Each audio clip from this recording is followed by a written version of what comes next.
Hello students, तो class 9th में statistics NCERT से हम पढ़ रहे थे और लास्ट वीडियो में हमने 14.3 को फिनिश कर लिया था। इस वीडियो में स्टार्ट करेंगे 14.4 का इंट्रोडक्शन।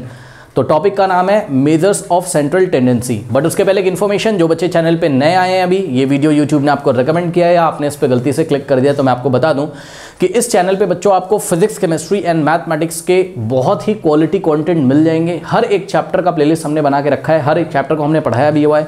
और एक बात मैं आपको बताना चाहता हूँ बच्चों, शायद आपको ना पता हो, एनसीईआरटी एग्जाम्पलर, सीबीएसई ने एनसीईआरटी एग्जाम्पलर एक बुक लगा के रखी है, शायद आपको ना पता हो या पता भी होगा। तो NCERT exemplar is the very important tool to clear your concept. ठीक है, अगर आपको अपने कॉन्सेप्ट क्लियर करने physics, chemistry and mathematics and obviously for biology, तो आपको एनसीईआरटी एग्जाम्पलर बच्चों अच्छी तरीके से लगानी ही चाहिए। कहाँ से करें सर, ये तो बहुत टफ होती है, समझ में नहीं आती। इस चैनल पे हमने एनसीईआरटी एग्जाम्पलर के भी सॉल्यूशंस को वीडियो के फॉर्म में अपलोड किया है। हर एक क्वेश्चन को हमने डिटेल में वहाँ पे एक्सप्लेन किया है सभी कॉन्सेप्ट के साथ। कहाँ मिलेंगे वीडियोस?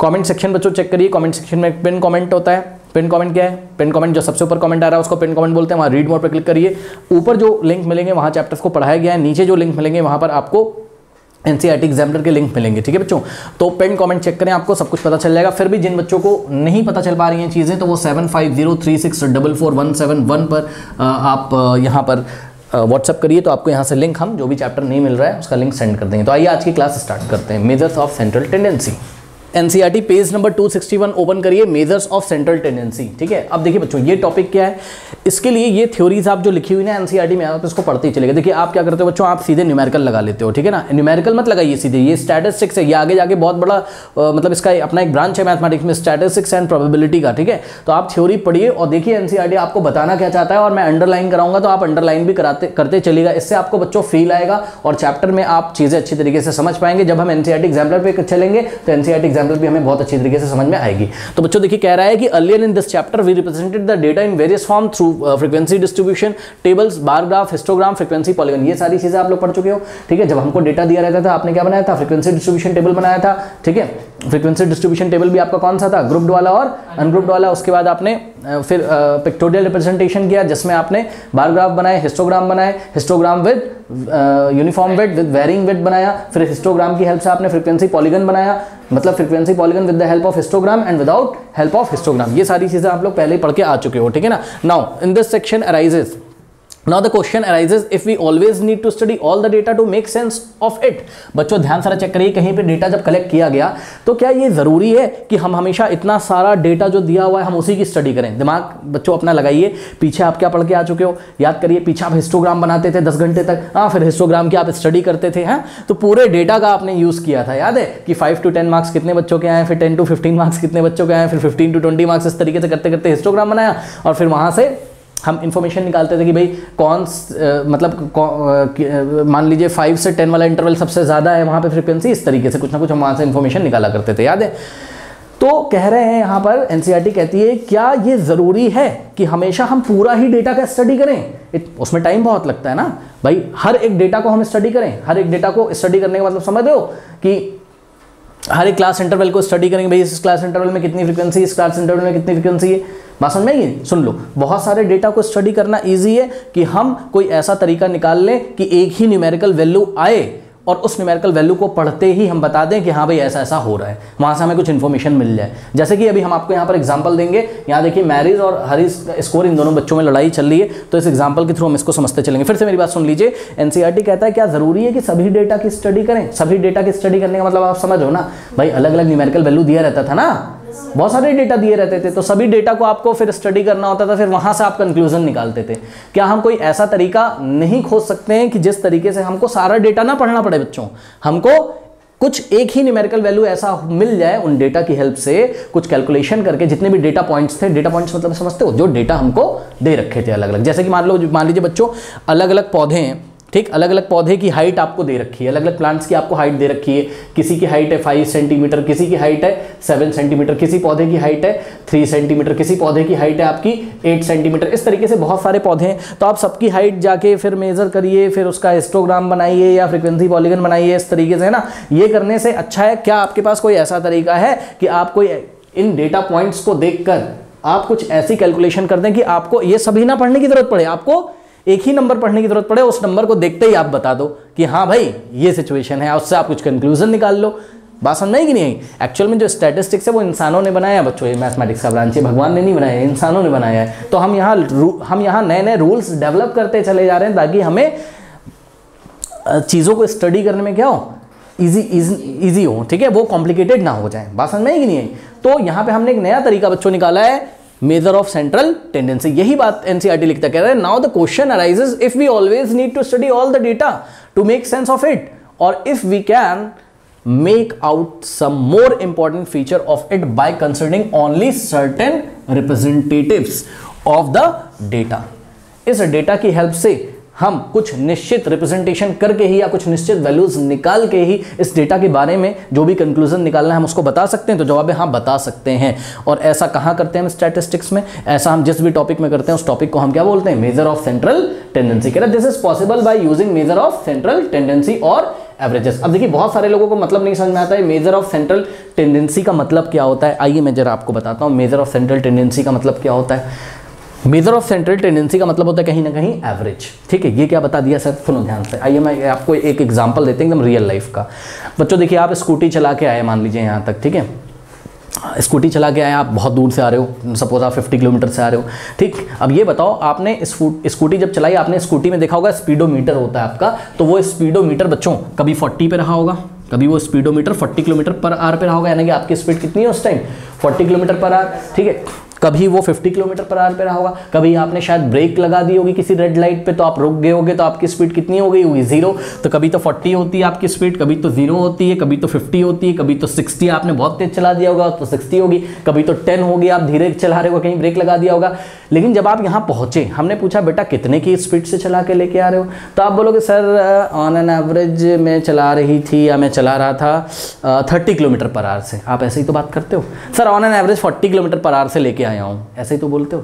तो ये जो ऑन एन एवरेज आप बोल रहे हो, आप सभी डेटा पॉइंट्स नहीं बता रहे हो मुझे, आप एक वैल्यू बस बता रहे हो जिससे मैं अनुमान लगा सकूं हाँ भाई तुम कितनी स्पीड से आए हो। बात समझ में आई कि नहीं? इसी तरीके से बच्चों क्लास में जब मार्क्स आते हैं, अब क्लास में 40 स्टूडेंट्स हैं, तो क्लास में जब मार्क्स आए भाई, अलग अलग बच्चों के अलग अलग मार्क्स आए, ठीक है। किसी बच्चे के आए 100 में से 50, किसी बच्चे के आए 100 में से 90, किसी बच्चे के आए 100 में से 70, इस तरीके से आए। अब दो टीचर बाहर खड़े होकर बात कर रहे हैं, कह रहे हैं कि ये बताओ इस क्लास का परफॉर्मेंस कैसा है, तो दूसरा टीचर बोलता है ऑन एन एवरेज सब लोग 65 के आसपास हैं, ऐसे बात करता है, ऑन एन एवरेज सब लोग 65 के आसपास हैं। तो वो किसको बता रहा है? वो सभी बच्चों के मार्क्स नहीं बता रहा है, वो एक क्या बता रहा है? सेंट्रल टेंडेंसी बता रहा है। बात समझना नहीं? पूरे डेटा की एक सेंट्रल टेंडेंसी बता रहा है, एक वैल्यू बता के ही वो सामने वाले को कुछ इन्फॉर्मेशन देना चाहता है, करेक्ट। और यही काम हम करते हैं मेजर ऑफ सेंट्रल टेंडेंसी में। सभी डेटा को नहीं पढ़ते हैं, हम चेक करते हैं कि पूरा डेटा कौन सी न्यूमेरिकल वैल्यू के आसपास कॉन्सेंट्रेटेड है। जैसे कि बच्चों यहाँ पे आप जब स्कूटी आप चला के लाए थे,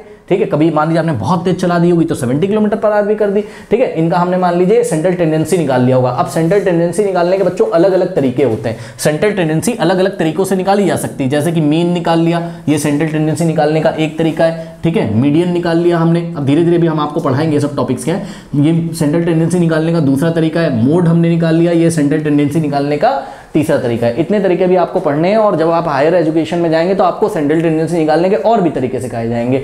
और मैं आपको बता दूं कि जैसे जैसे आप 9th के बाद क्लास 10th में जाएंगे, क्लास 10th के भी मेरे वीडियोस अपलोड हैं, आप वो जाके देखिएगा। एनसीईआरटी और एनसीईआरटी एग्जाम्पलर दोनों के हमने अपलोड कर दिए। एनसीईआरटी एग्जाम्पलर के जब आप क्लास 10th के बच्चों को लेक्चर्स वहां पे करेंगे, आपको तब फील आना शुरू होगा सेंट्रल टेंडेंसी का बहुत अच्छी तरीके से। बहुत ही क्वालिटी क्वेश्चन वहां दिए हुए हैं। पर बहरहाल मैं लौट के यहाँ पर आता हूँ, तो सेंट्रल टेंडेंसी यहाँ पर मेजर करने के भाई तरीके भी तो होने चाहिए ना, क्योंकि भाई मेथड्स के नाम बताओ कौन कौन से मेथड्स हैं जिससे आप सेंट्रल टेंडेंसी निकाल सकते हो। तो आप बोलोगे देखो भाई हमारे सिलेबस में 3 मेथड है, कौन कौन से? Mean, median, mode. तो एक एक करके हम आपको सब कुछ पढ़ाएंगे, ठीक है। बट उसके पहले हम यहाँ लौट के आते हैं स्कूटी वाले एग्जाम्पल पे बच्चों। तो स्कूटी आप कभी इतने से चलाते थे, कभी इतने से, कभी इतने स्पीड से, कभी इतने स्पीड से, कभी हमने जब आपसे पूछा तो आपने हमारे क्वेश्चन का आंसर क्या दिया था बताइए? आपने बोला सर हम तो लगभग 40 किलोमीटर पर आवर से चला के लेके आए हैं। तो ये जो 40 किलोमीटर पर आवर आपने बताया, ये क्या बताया? इन सभी डेटा पॉइंट्स की, इनको डेटा पॉइंट्स बोलते हैं हम, अरे ये ऑब्जर्वेशंस हैं, इन सभी ऑब्जर्वेशन की आपने क्या बताई? हमें सेंट्रल टेंडेंसी बताई। तो हमें अनुमान लग गया हाँ ये जो है 40 के आसपास चलाता है बच्चा।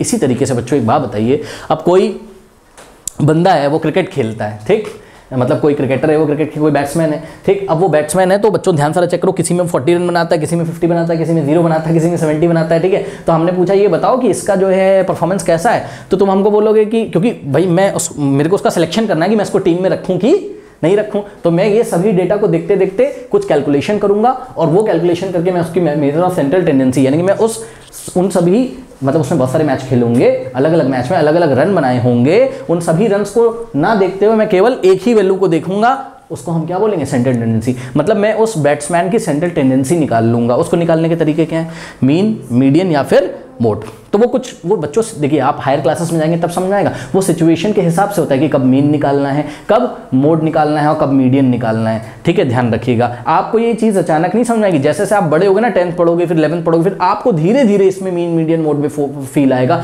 कि कब हम मीन निकालते हैं, कब हम मीडियन निकालते हैं, कब हम मोड निकालते हैं। अभी के लिए हमें निकालना सिखाया जाएगा क्लास 9 में कि मीन, मीडियन, मोड कैसे निकालते हैं। ठीक है, तो बहरहाल आप इसका मीन मान लीजिए निकाल लिया आपने, मान लीजिए 40 आया। आप कुछ लोग बोलेंगे जो वीडियो देख रहे होंगे कि मीन तो सच का 40 नहीं आ रहा, मैं एक कॉमन बात कर रहा हूँ, मैं आपको निकाल के दिखाऊंगा, परेशान ना हो। ठीक है, तो मान लीजिए इन सभी का एक सेंट्रल टेंडेंसी हमने कैलकुलेट किया और वो कितना आया, 40। तो मुझे पता चल जाएगा हाँ ये बंदा 40 के आसपास तो लगभग बना ही लेता है। बात समझ में आई कि नहीं? तो इस पर भरोसा करते हुए मैं कहूँगा चलो यार इसको टीम में शामिल कर लेते हैं, है ना। 40 तो स्कोर कर ही देता है। अगर इसको हम जब सेकंड बैट्समैन हमारा आउट हो जाएगा तो शायद ये टीम को थोड़ा सा संभाल ले। 40 इज़ गुड इनफ, ठीक ठाक स्कोर कर रहा है वो। लेकिन अगर बच्चों इसका सेंट्रल टेंडेंसी 7 आया होता, कितना, 7, तो मैं सोचता है इसका बहुत ही खराब परफॉर्मेंस है। ठीक है, तो इसको तो मैं मैच में नहीं रखूंगा क्योंकि ये तो लगभग 7 के आसपास ही बनाता है। 7 से थोड़ा ऊपर नीचे बनाएगा तो इसको कौन रखेगा, 7 रन से मेरा क्या फ़ायदा है। तो इस तरीके से, ठीक है, इस तरीके से बच्चों सभी डेटा की बात ना करके आप किसकी बात किया करेंगे, आप सेंट्रल टेंडेंसी या फिर एवरेजेस की। और सेंट्रल टेंडेंसी निकालने के कितने तरीके हैं आपके, 3 तरीके हैं, that is what, mean, median and mode. Correct, कोई डाउट है बताइए। अब आइए लेते हैं, ये एक एग्जाम्पल एनसीईआरटी का दिया आपका। स्टूडेंट्स ये एक एग्जांपल दिया है, consider situation when 2 students Mary and Hari received their test copies, the test had 5 questions each carrying 10 marks. मतलब टेस्ट कितने नंबर का हुआ, 50 मार्क्स का, क्योंकि उस टेस्ट में कितने क्वेश्चन थे बताइए, 5 क्वेश्चन, और हर एक क्वेश्चन में 10 मार्क्स थे, तो टोटल टेस्ट हो गया कितना, 10 5 50 का टेस्ट हो गया, सही ना। अब देखो बच्चों, ये देखिए क्वेश्चन नंबर यहाँ पे लिखे हुए हैं, ये क्वेश्चन नंबर लिखे हुए हैं, ये किसके मार्क्स हैं, मैरी के मार्क्स हैं, और ये किसके मार्क्स हैं, हरी के मार्क्स हैं। करेक्ट। अब देखिए बच्चों, क्वेश्चन नंबर 1 में मैरी को कितने मिले, 10 आउट ऑफ 10 मिल गए। ठीक। क्वेश्चन नंबर 2 में मैरी को कितने मिले, 10 में से 8 मिले। क्वेश्चन नंबर 3 में मैरी को कितने मिले, 9 आउट ऑफ 10। बात समझ में आएगी नहीं? ठीक है। इसी तरीके से क्वेश्चन नंबर 4 में मैरी को 8 मिले। अब आपको पढ़ना आ गया बताइए। तो अगर पढ़ना आ गया तो मुझे ये बताइए क्वेश्चन नंबर 5 में हरी को कितना नंबर मिला, क्वेश्चन नंबर 5 में हरी को कितना नंबर मिला, कहाँ भाई, क्वेश्चन नंबर 5 ये रहा और हरी ये रहा नीचे, तो हरी को क्वेश्चन नंबर 5 में कितना मिला, 10 मिला। बात समझ में आई कि नहीं आई? चलिए बताइए क्वेश्चन नंबर 3 में हरी को कितना मिला, 10। क्वेश्चन नंबर 3 में हरी ने कितना स्कोर किया, 10 आउट ऑफ 10। ठीक है, तो ये आपने टेबल देखी। ठीक है, अब आइए देखते हैं बच्चों, ये दोनों बच्चे जो हैं मैरी और हरी, ठीक है, अब इनकी लड़ाइयाँ हम देखते हैं कि क्या इनकी लड़ाई हो रही है। ठीक है, थोड़ा सा हम इस PDF को स्लाइड आगे बढ़ाते हैं। चलिए, तो देखिए हमने क्या किया, हमने दोनों बच्चों का क्या निकाल लिया, लड़ाई। आप देखते जाइएगा दोनों बच्चे कैसे लड़ाई कर रहे हैं। ठीक है, इससे आपको कुछ सीखने को मिलेगा। करेक्ट। तो दोनों बच्चों की लड़ाइयाँ ये देखते हैं क्या होती हैं। इसको हम यहाँ से हटा देते हैं। देखिए बच्चों, क्या हुआ कि आपने छोटी क्लास में बच्चों, क्लास 8 में कम से कम एवरेज या फिर मीन निकालना तो सीखा होगा। अगर नहीं सीखा है तो आइए मैं आपको फटाफट बता देता हूँ। ठीक है ना। मीन कैसे निकालते हैं बच्चों, मीन कैसे निकालते हैं, मीन या फिर आप क्या बोल सकते हैं, एवरेज। क्या आप लोगों ने ये फॉर्मूला पढ़ा है बच्चों, sum of all observations divided by total number of observations. ठीक है, जिन्होंने नहीं पढ़ा अभी मैं आपको बता देता हूँ, परेशान नहीं हो। सम ऑफ ऑल ऑब्जर्वेशंस और डिवाइडेड बाय व्हाट, सब बच्चे ये नोट कर लेंगे, sum of all observations divided by total number of what, observations. देखो बच्चों, तो दोनों में लड़ाई हो गई कि भाई कौन अच्छा परफॉर्म कर रहा है। ठीक है, तो हमने कहा ठीक है एक काम करो, दोनों का एवरेज निकाल लूँ। ठीक है, देखो जरा एवरेज कैसे निकालते हैं, बताइए। मैरी का एवरेज चलिए निकाल के बताइए, मैरी का एवरेज कैसे आएगा, क्या फॉर्मूला लिखा है बताओ। मैरी के जो मार्क्स मिले उसका एवरेज कैसे निकालोगे, sum of all observations divided by total number of observation. तो बच्चों मैरी में चले जाइए, यहाँ पर सम ऑफ ऑल ऑब्जर्वेशन मतलब जितने जितने भी मार्क्स उसको मिले हैं सबको जोड़ दो। पहला ये फर्स्ट ऑब्जर्वेशन है बच्चों, ये सेकंड ऑब्जर्वेशन है, ये थर्ड ऑब्जर्वेशन है, ये फोर्थ ऑब्जर्वेशन है और ये फिफ्थ। हालांकि पुरानी टेबल से भी आप देख सकते हो क्योंकि यहाँ तो असेंडिंग फॉर्म में लगा दिया गया है ना, नहीं समझे। हाँ देखिए जरा मैं आपको दिखा देता हूँ, यहाँ पर जो ओरिजिनल टेबल दी गई थी क्वेश्चन में उसको अगर आप देखोगे तो ये देखिए M फॉर मैरी और H फॉर हरी, ठीक है। तो मैरी के बच्चों कितने नंबर थे, 7 थे, फिर 8 थे, फिर 8 थे, सॉरी इन्होंने पीछे खोला हुआ, ओरिजिनल टेबल कहाँ है, हाँ, मैरी के क्वेश्चन नंबर 1 में कितने थे, ओरिजिनल टेबल जो क्वेश्चन में दी हुई थी 10, फिर क्वेश्चन नंबर 2 में कितने मार्क्स थे 8, क्वेश्चन नंबर 3 में 9, क्वेश्चन नंबर 4 में 8 और क्वेश्चन नंबर 5 में 7 थे, ठीक है। हरी के कितने थे, क्वेश्चन नंबर 1 में 4, क्वेश्चन नंबर 2 में 7, क्वेश्चन नंबर 3 में 10, क्वेश्चन नंबर 4 में 10 और क्वेश्चन नंबर 5 में 10, ऐसा ही कुछ था कि नहीं, बताइए बच्चों। अब मैरी का एवरेज निकाल लीजिए, बताओ क्या करोगे, सम ऑफ ऑल ऑब्जर्वेशन, मतलब क्वेश्चन नंबर, ये सब ऑब्जर्वेशन ही तो है बच्चों। ऑब्जर्वेशन क्या होती है, जाके आप चेक करोगे भाई मैरी को क्वेश्चन नंबर 1 में कितना मिला 10, क्वेश्चन नंबर 2 में कितना मिला 8 मार्क्स, तो ये ऑब्जर्वेशन ही तो है, सम ऑफ ऑल ऑब्जर्वेशन करिए, तो करिए क्या हो जाएगा 10 प्लस बोलिए 8 प्लस, चेक करो ना, 10 plus 8 plus 9 plus 8 plus 7, 9 plus बोलिए। अब ये बताओ बच्चों ऊपर क्या लिखा है हमने, सम ऑफ ऑब्जर्वेशन, नीचे क्या लिखना है, टोटल नंबर ऑफ ऑब्जर्वेशन।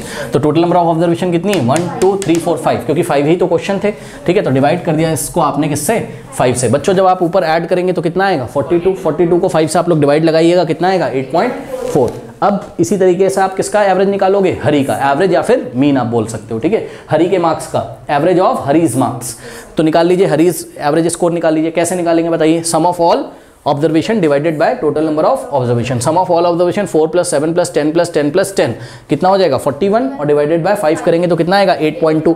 अब देखो बच्चों किसका एवरेज अच्छा आ रहा है बताइए, मैरी का एवरेज अच्छा आ रहा है, यानी कि मैरी का जो एवरेज है वो 8.4 है, 8.4 8.2 से ज़्यादा होता है बच्चों। हरी का कितना आ रहा है 8.2 आ रहा है। अब मैरी बोलने लगी भाई मेरा तो एवरेज मार्क्स अच्छा है तो मेरी परफॉर्मेंस अच्छी है। अब देखो ये लड़ाई हुई, ठीक। अब देखो आगे क्या होती कहानी, आगे ये होती है, नीचे देखिए, since Mary's average score was more than Hari's, Mary claim to have performance better than Hari, but Hari did not agree. अब हरी बोला नहीं ऐसा तो नहीं है, तुम्हारी परफॉर्मेंस नहीं अच्छी है, हमारी परफॉर्मेंस अच्छी है। तो हरी से पूछा गया कि भाई ये बताओ तुम्हारी परफॉर्मेंस कैसे अच्छी है, तो हरी ने कहा एक काम करो कि तुम हमारे और तुम्हारे मार्क्स को असेंडिंग ऑर्डर में लगा दो।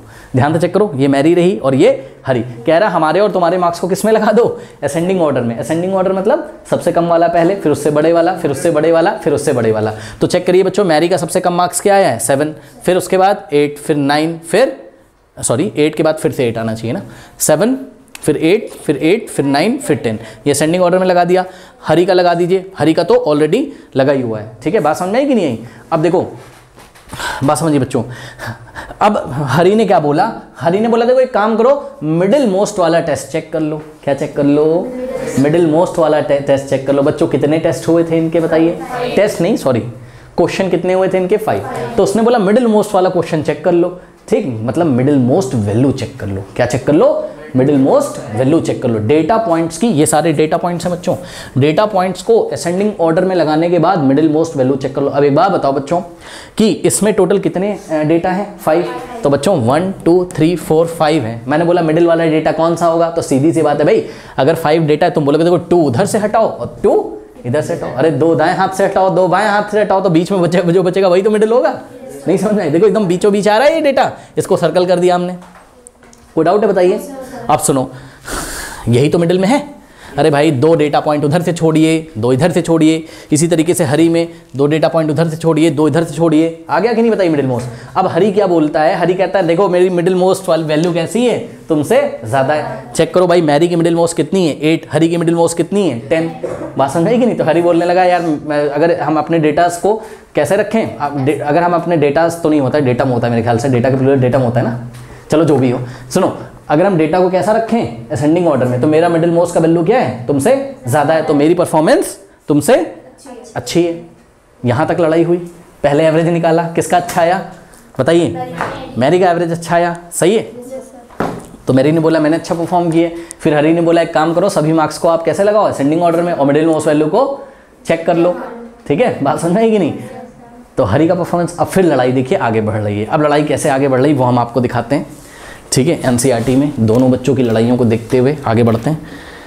इसके लिए स्लाइड आपको थोड़ी सी ऊपर करनी होगी। देखिए बच्चों, यहाँ पर क्या लिखा हुआ है आप पढ़ सकते हो।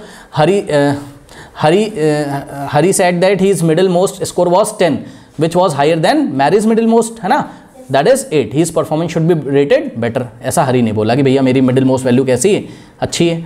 अब देखो बच्चों, आगे पढ़िए जरा, आगे पढ़िए। आगे कहता है NCERT, but Mary was not convinced. ठीक है, मैरी कन्विंस नहीं हुई, मैरी नहीं मानी उसकी बात से, पता है? पढ़िए जरा। ठीक है, वैसे यहाँ पे हमने सब कुछ लिख दिया है तो आपको शायद दिखाई ना पड़ रहा हो। ठीक है, इसको हम पहले हटा देते हैं, फिर आप इसको पढ़िए। ये सब पढ़ने के लिए दिया जाता है बुक, बहुत सारे बच्चे पढ़ते नहीं हैं, तो आपको कुछ चैप्टर्स ऐसे हैं जिसमें आपको शुरू में मटेरियल पढ़ना ही पड़ेगा कि एनसीईआरटी क्या कहता है। यस बताइए। हाँ, वो ऊपर का कट रहा है ना, कोई बात नहीं, यहाँ से दिख रहा है बट मैरी से, हाँ ठीक है कोई बात नहीं। सुनो, but Mary was not convinced, to convince Mary Hari tried out another strategy. Hari तो एकदम पीछे पड़ गया, ठीक है, कि वो कोई और स्ट्रेटजी अपनाता है। अब देखो क्या गेम खेलता है हरी, मतलब हरी चाहता है कि मेरी परफॉर्मेंस बहुत अच्छी शो हो जाए। ध्यान से चेक करो, he said that he had scored 10 marks more often, 3 times as compared to Mary who scored 10 marks only once, so his performance was better।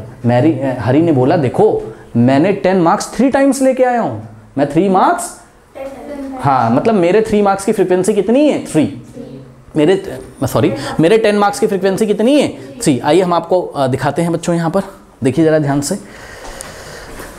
ये देखिए इस टेबल में बच्चों वापस चले जाइए, और हरी की भी बात मुझे सही लग रही है बेचारा।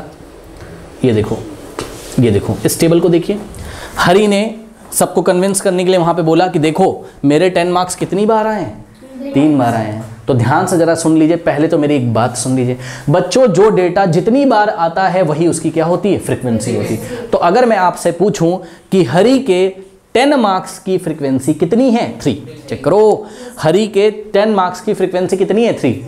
अगला क्वेश्चन सुनिए, मैरी के 10 मार्क्स की फ्रीक्वेंसी कितनी है 1, क्योंकि मैरी 1 बार ही लेके आती है। दूसरा क्वेश्चन सुनिए, मैरी के 8 मार्क्स लाने की फ्रीक्वेंसी कितनी है 2, क्योंकि मैरी 8 मार्क्स केवल 2 टाइम्स लाती है। बहरहाल ये मुद्दा नहीं है, तो फ्रीक्वेंसी लेना हमने आपको सिखाया बातों बातों में। हम आपको यहाँ पर ये बताना चाहते हैं कि हरी ने क्या बोला, मैं तो 3 टाइम्स क्या लेके आता हूँ 10 मार्क्स, तो मेरी परफॉर्मेंस अच्छी है। सही भी बोल रहा है बेचारा। अब लड़ाई में जीतेगा कौन, ठीक है ना, तो इसके लिए बच्चों हमने तरीके बनाए हुए हैं, किसके बताइए, सेंट्रल टेंडेंसी मेजर करने के। तो ध्यान से चेक करिए, यही आपको बताया जा रहा है यहाँ थ्योरी में, आगे पढ़ लीजिए। The average score that Mary was found in the first case is the mean. First case आपने देखा जिसमें लड़ाई हुई, तो जब एवरेज निकाला था उसको हम क्या बोलते थे, mean. The middle most score that Hari was using for his argument is the median. बात समझ में आई। सेकंड केस में क्या किया था आपने बताइए, सेकंड केस में डेटा पॉइंट्स को असेंडिंग फॉर्म में लगाकर मिडिल मोस्ट वैल्यू निकाली थी। तो जब आप डेटा पॉइंट्स को असेंडिंग फॉर्म में लगाते हैं, अपनी ऑब्जर्वेशन को असेंडिंग फॉर्म में लगाने के बाद किसको चेक करते हैं, मिडिल मोस्ट वैल्यू को। तो उसी मिडिल मोस्ट वैल्यू को हम क्या बोलते हैं, मीडियन बोलते हैं। बात समझ में आई कि नहीं आई। और बच्चों तीसरा जो तरीका अभी आया, जो हरी ने तीसरी बार दिमाग लगाया, बोला कि मैं तो 10 मार्क्स कितनी बार लेके आता हूँ 3, यानी कि हरी ने बोला मेरे 10 मार्क्स लाने की फ्रीक्वेंसी कितनी है 3 है। तो ये जो तरीका है सेंट्रल टेंडेंसी मेजर करने का, इसको हम मोड बोलते हैं। क्या बोलते हैं, मोड। चेक करो, the most often score marks that Hari use in his second strategy is the mode. बात समझ में आई कि नहीं आई, ठीक है। तो फिर से आइए मोटी मोटी बात करते हैं। फर्स्ट मेथड में आपने क्या निकाला, सेंट्रल टेंडेंसी मेजर करने के 3 तरीके, कौन कौन से, मीन, मीडियन और मोड। मीन कैसे निकालते हैं, sum of all observation divided by total number of observation. Median क्या होता है, पहले तो डेटा को असेंडिंग फॉर्म में लगाइए, बीच में जो वैल्यू आ रही हो मिडिल मोस्ट, उसी को हम क्या बोलते हैं, मीडियन बोलते हैं। अभी एक एक टॉपिक को हम डिटेल में पढ़ाएंगे, उसके लिए परेशान ना हो, पहले सुन लो, ठीक। और तीसरा तरीका जिसमें आप ऑब्जर्वेशन की फ्रीक्वेंसी चेक करते हैं कि कौन सी ऑब्जर्वेशन कितनी बार आ रही है, उस तरीके को हम क्या बोलते हैं, कि वो तरीका है सेंट्रल टेंडेंसी मेजर करने का ही, लेकिन वो तरीका कौन सा तरीका कहलाता है, मोड। अब कुछ बच्चे ये सोच रहे होंगे कि कौन सही कौन गलत, तो यहाँ पर जवाब ये है कि कौन सही और कौन गलत तो बच्चों अभी आपको नहीं पता चल पाएगा, ये तो सिचुएशन को देखते हुए पता चलेगा। जब आप मीन, मीडियन, मोड के बारे में और जानकारी लिया करेंगे, क्लास 11th तक आप जब पहुंचेंगे तो आपको जानकारी होगी कौन से सिचुएशन में मीन लेते हैं, कब मोड लेते हैं, कब मीडियन। एक्चुअल में ये बहुत ही वास्ट सब्जेक्ट है, तो इसको अभी हम यहाँ पर ये बिल्कुल कुछ नहीं कह सकते कि कौन सही और कौन गलत। अभी आपको बस ये सीखना है कि मीन, मीडियन, मोड कैसे निकाला जाता है और कब कब क्या क्या निकाला जाता है। ये आप धीरे धीरे जब आगे पढ़ाई करोगे तो सीखोगे, बाकी जो बीच बीच में आता रहेगा तो हम आपको यहाँ इन्फॉर्मेशन देते रहेंगे, ठीक है ना। अब आइए बच्चों हम लोग डिटेल में पढ़ते हैं। सबसे पहले किसको, मीन को, ठीक है। तो बच्चों जब मीन हम निकालते हैं, ठीक है, तो मीन कैसे निकालते हैं, mean is the mean of a number of the observation. Mean ध्यान से चेक करिए, the mean of a number of observation is the sum of the all values of the observation divided by the total number of observation. ठीक है, तो ये आप note लगा सकते हो, मैंने आपको फॉर्मूला भी बता दिया है, ध्यान से चेक करिए। आइए मैं आपको एक एग्जांपल देता हूँ, एग्जांपल नंबर 5 की हेल्प से हम आपको समझाएंगे, बट उससे पहले ध्यान से चेक करें। जब भी आप कभी भी मीन निकालेंगे तो एक्स बार से दिखाएंगे। मीन को किससे दिखाते हैं? एक्स बार से। क्या करते हैं बताइए? आपके पास अलग अलग क्या होंगे? ऑब्जर्वेशंस होंगी, सबको ऐड कर लो। मान लो आपके पास 5 ऑब्जर्वेशंस हैं, कौन कौन सी? x1, x2, x3, x4 और x5। तो क्या करेंगे बताइए? सबको ऐड कर देंगे, सही है। और क्या करेंगे? कितनी ऑब्जर्वेशंस हैं बोलो यहाँ पर? 5 है, तो हम 5 से क्या कर देंगे? इसको डिवाइड कर देंगे। और एवरेज को लिखने का तरीका क्या है बताइए? x के ऊपर बार लिख के हम एवरेज को दिखाते हैं। ठीक है, आइए हम आपको एग्जाम्पल नंबर 10 से इसको अच्छी तरीके से समझाते हैं। एग्जाम्पल नंबर 10 देखिए, कह रहा है कि 5 people were asked about the time in a week they spend in doing social work in their community. जहाँ पे वो आसपास रहते हैं तो वो सोशल वर्क, ठीक है, किसी वीक में वो सोशल वर्क के लिए, मतलब लोगों की सहायता वहायता करने के लिए, या जो भी सोशल वर्क में तो प्लांट्स लगाना ये सब कुछ आ गया। ठीक है, तो सोशल वर्क करने के लिए बच्चों को कितना टाइम स्पेंड करते हैं, कितना टाइम देते हैं। ठीक है, 5 बंदों से पूछा गया। अब उन्होंने जवाब क्या दिया सुनिए। पहले बंदे ने बोला कि भाई मैं तो 10 घंटे दे देता हूँ, एक हफ्ते में कितने घंटे देता हूँ सोशल वर्क के लिए? 10 घंटे, 10 आवर्स। दूसरे बंदे ने बोला भाई मैं तो 7 आवर्स ही दे पाता हूँ। तीसरे वाले ने बोला भाई मैं तो 13 आवर्स दे पाता हूँ। फोर्थ वाला जो बंदा है बच्चों, उसके पास तो बहुत टाइम है, ठीक है, वो 20 आवर्स देता है, बहुत अच्छा बंदा है, वो तो सोशल वर्क करता है। नेक्स्ट लास्ट वाला कितना है? 15 आवर्स देता है एक हफ्ते में। ठीक है, ये बात है। कह रहा फाइंड द मीन और average time in a week devoted by them for social work. अब सुनो जरा, ये मोहल्ले में 5 बंदे रहते हैं, ठीक, आप आए बाहर से, आपने इनके पड़ोसी से पूछा, किसी से, इन 5 के बारे में आपने पड़ोसी से पूछा, अच्छा ये बताओ ये कैसे बंदे हैं? बोलेगा मतलब कैसे बंदे क्या? तो बोलेगा, आप बोलोगे कि ये बताओ ये मतलब सोशल वर्क के लिए जो प्रोग्राम चलता है हम लोग की कम्युनिटी में, बोलेगा हाँ हाँ। तो बोलेगा बताओ ये कितने घंटे देते हैं ये लोग, लगभग हफ्ते में ये लोग लगभग कितने घंटे देते हैं? ऐसे ही तो पूछेगा आपसे। तो हर एक बंदे का नहीं बताओगे आप क्या बताओगे? एवरेज बताओगे। बात समझ में आई कि नहीं आई? तो आइए जरा एवरेज निकाल लेते हैं। बताइए क्या पढ़ाया गया था एवरेज का फॉर्मूला? हाँ, तो आपको क्या निकालना है? एवरेज निकालना है। किसका एवरेज निकालना है बताइए? Number of hours they spend in a week. It is given by what? Sum of all observation divided by total number of observations. तो बच्चों अभी हमने आपको बताया था कि मीन को हम कैसे दिखाते हैं? x बार से। अच्छा बच्चों, कुछ बच्चे मेरे को पूछते सर ये x1, x2, x3, x4 ये सब क्या होता है? तो बच्चों ये डेटा होते हैं जो आपको दिए हुए रहते हैं, समझे? तो ध्यान से चेक करिए, यहाँ x1 की वैल्यू कितनी हो जाएगी? 10। सेकेंड डेटा पॉइंट क्या है? 7। तो x2 की वैल्यू कितनी हो जाएगी? 7। नेक्स्ट डेटा पॉइंट या ऑब्जर्वेशन आप बोल दो कितनी है? हाँ, तो आप x3 की वैल्यू कितनी बोल दोगे? 13। नेक्स्ट डेटा पॉइंट क्या हो जाएगा बोलिए फटाफट बच्चों? 13 के बाद 20, सही है। और नेक्स्ट वाला कितना हो जाएगा? 50। ठीक है, तो x5 कितना आ जाएगा आपके पास यहाँ? 15, सही है, करेक्ट। तो यहाँ पर बच्चों मीन कैसे निकालेंगे बोलिए? मीन को किससे दिखाते हैं बताओ? x बार से। ये जो x बार लिखा है ना बच्चों, इसको पढ़ा जाता है क्या? ये देखिए, इसको कैसे पढ़ते हैं? इसको हम रीड एज x बार। कैसे पढ़ेंगे? x बार। और ये होता क्या है? ये क्या है? मीन होता है। क्या होता है? ये सेंट्रल टेंडेंसी नापने का पहला तरीका है, सेंट्रल टेंडेंसी मेजर करने का पहला तरीका है। इसको हम क्या बोलते हैं? मीन। और इसका फॉर्मूला क्या होता है बोलिए? सम ऑफ ऑल ऑब्जर्वेशंस। यहाँ से देख लीजिएगा, आप लोग कॉपी में नोट कर लीजिएगा, sum of all observation divided by total number of observation. तो बच्चों सम ऑफ ऑल ऑब्जर्वेशन के लिए हमको यही तो लिखना पड़ेगा, x1 plus x2 plus x3 और प्लस व्हाट? x4 और प्लस x5 और डिवाइडेड बाय बच्चों कितनी ऑब्जर्वेशन है बताइए? 5। चेक करो, 5 बंदों का डेटा लिया गया तो डिवाइडेड बाय 5 कर देंगे। आइए इसको फटाफट बच्चों हम लोग सॉल्व कर लेते हैं। ठीक है, तो ये पोर्शन कैमरे पे दिख रहा होगा मेरे ख्याल से। चलो, x1 की वैल्यू कितनी बताइए? 10, सही है। तो 10 प्लस x2 की वैल्यू कितनी बोलिए? 7 और प्लस x3 की वैल्यू कितनी बोलिए? 13, ओके। और x4 की वैल्यू कितनी बताइए? 20 और x5 की वैल्यू कितनी बताइए? 15, सही है। डिवाइडेड बाय क्या कर दिया आपने? 5। तो बच्चों इसको सॉल्व कर लीजिएगा, आपका कितना आएगा? 65/5। चेक करो ना, 10 प्लस 7 17, 17 प्लस 13 कितना हो जाता है आपका? 30, है ना? सही बोला मैंने? हाँ, 30 प्लस 20 कितना हो जाएगा? 50। 50 प्लस 15 65। 65 डिवाइडेड बाय 5 करोगे तो कितना आएगा? 13 आ जाएगा। ठीक है, तो जब बाहर से एक बंदा आया जिसने पूछा उसके पड़ोसी से, भाई ये लोग कितने घंटे देते हैं? तो बोलेगा ऑन एन एवरेज 13 आवर्स तो दे देते हैं, ऐसे ही तो बात करेगा। तो एवरेज क्या आया आपका? 13। लेकिन ध्यान दें स्टूडेंट्स, जब भी आप एवरेज निकालते हैं तो उसकी यूनिट भी लिखी जाती है। उसकी यूनिट भी किसके बारे में बात कर रहे थे आप टाइम के बारे में बात कर रहे थे। आपने टाइम का क्या निकाला है? एवरेज। और टाइम की यूनिट क्वेश्चन में क्या दी थी? आवर्स। तो आप भी 13 के आगे क्या लिखा करेंगे? आवर्स। ठीक है, ये आ गया। कोई डाउट है बताइए? कोई डाउट है इसमें? हाँ, सिंपल है। ठीक, अब यहाँ पर हम आपको एक चीज़ और दिखाते हैं बच्चों, द कॉन्सेप्ट ऑफ सिग्मा। ये सिग्मा वाला कॉन्सेप्ट ये क्या होता है, सुनिए जरा, सिग्मा, कॉन्सेप्ट ऑफ सिग्मा। ठीक है, तो यहीं पे मैं इसको सॉल्व कर दूं क्या, यहीं पढ़ा दूं, ये तो हो जाएगा ना आराम से। ठीक है, तो कॉन्सेप्ट ऑफ सिग्मा ये क्या होता है भाई, सिग्मा सुनो।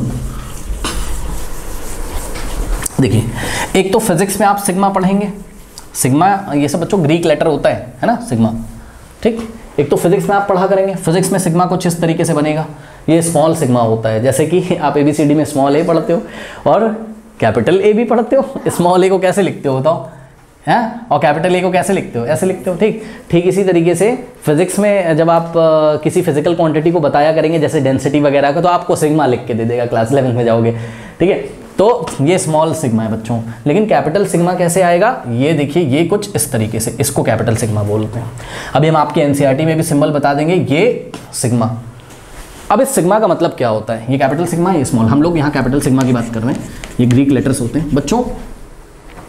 सिग्मा का मतलब नथिंग, सिग्मा मतलब समेशन करना, क्या करना, समेशन करना, ऐड करना। ये सिग्मा काम कैसे करता है, आइए हम आपको दिखाते हैं। ठीक है, देखिए सिग्मा काम कैसे करता है। देखिए, अगर देखिए कैसे लिखेंगे बच्चों, इससे पहले हम आपको एक चीज़ दिखाना चाहते हैं। x1 कितना था बोलिए यहाँ पर 10, x2 यानी कि सेकंड डेटा कितना था 7, थर्ड डेटा कितना था 13, और फोर्थ डेटा कितना था, हाँ, और फिफ्थ डेटा कितना था 15 था। सही है, तो बच्चों यहाँ पर अगर आप एवरेज निकालोगे तो पता है मैं कैसे लिखूंगा, ध्यान समझो ना, मैं लिखूंगा समेशन ऑफ x, क्या पढ़ेंगे इसको बताइए, सिग्मा ऑफ x पढ़िए या समेशन ऑफ x i, यहाँ पे i लिख दीजिए, summation of xi and i varies from 1 to जितने भी ऑब्जर्वेशन होते हैं, बताओ यहाँ कितने ऑब्जर्वेशन है 5, तो हम लिखेंगे i वेरीज फ्रॉम 1 to 5।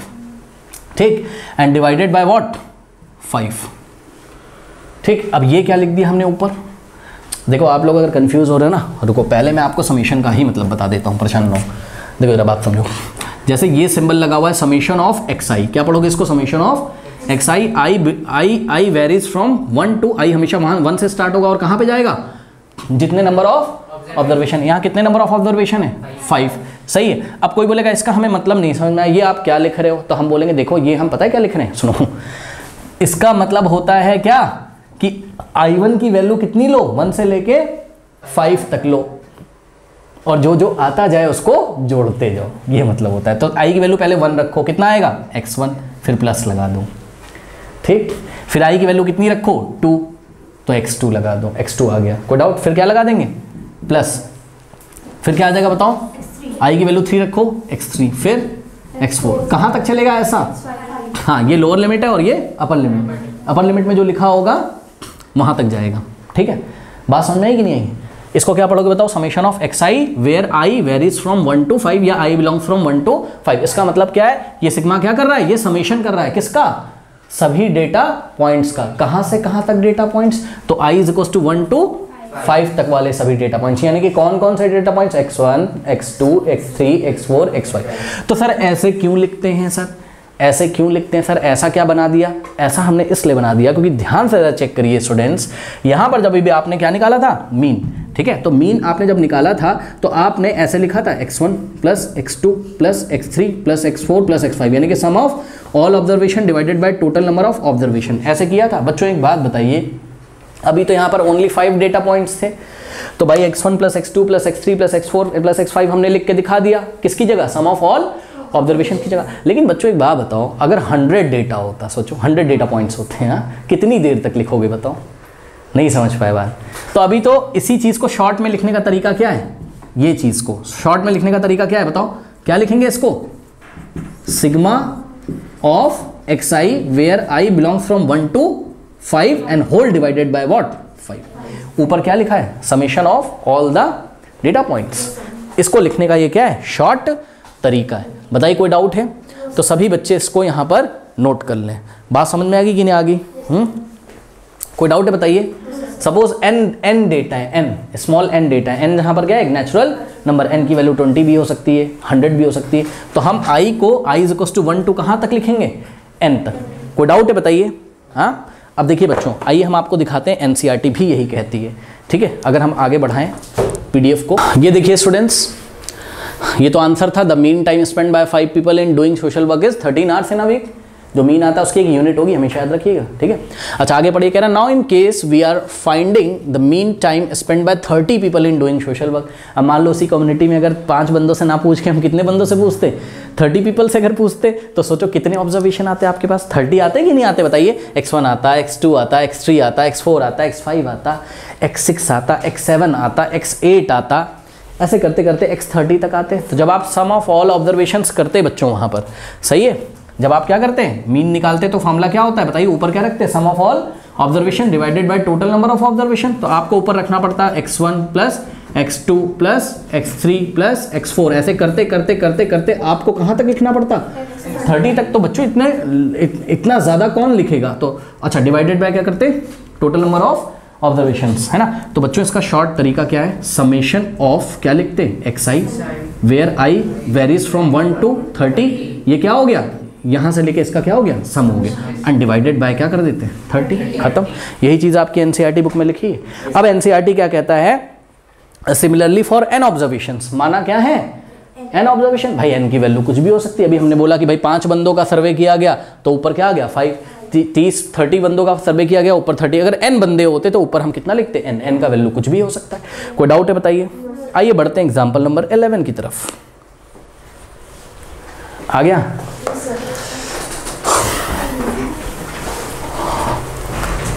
अच्छा एक चीज और नोट लगवाते हैं जरा, है नाउ स्टूडेंट्स, ये देखिए एनसीईआरटी में नोट लगा लिए, we use the Greek symbol, इसको क्या बोलते हैं, sigma, for the letter sigma. Greek letter sigma है, इसको किसके लिए यूज किया जाता है, समेशन। समेशन मतलब ऐड करने के लिए यूज किया जाता है, और इसका मीनिंग तो हमने आपको बता ही दिया है, ठीक है, ओके। नाउ स्टूडेंट्स डिस्कस करते हैं एग्जांपल नंबर 11। कह रहा find the mean of the marks obtained by 30 students of class 11th of a school given in example number 2।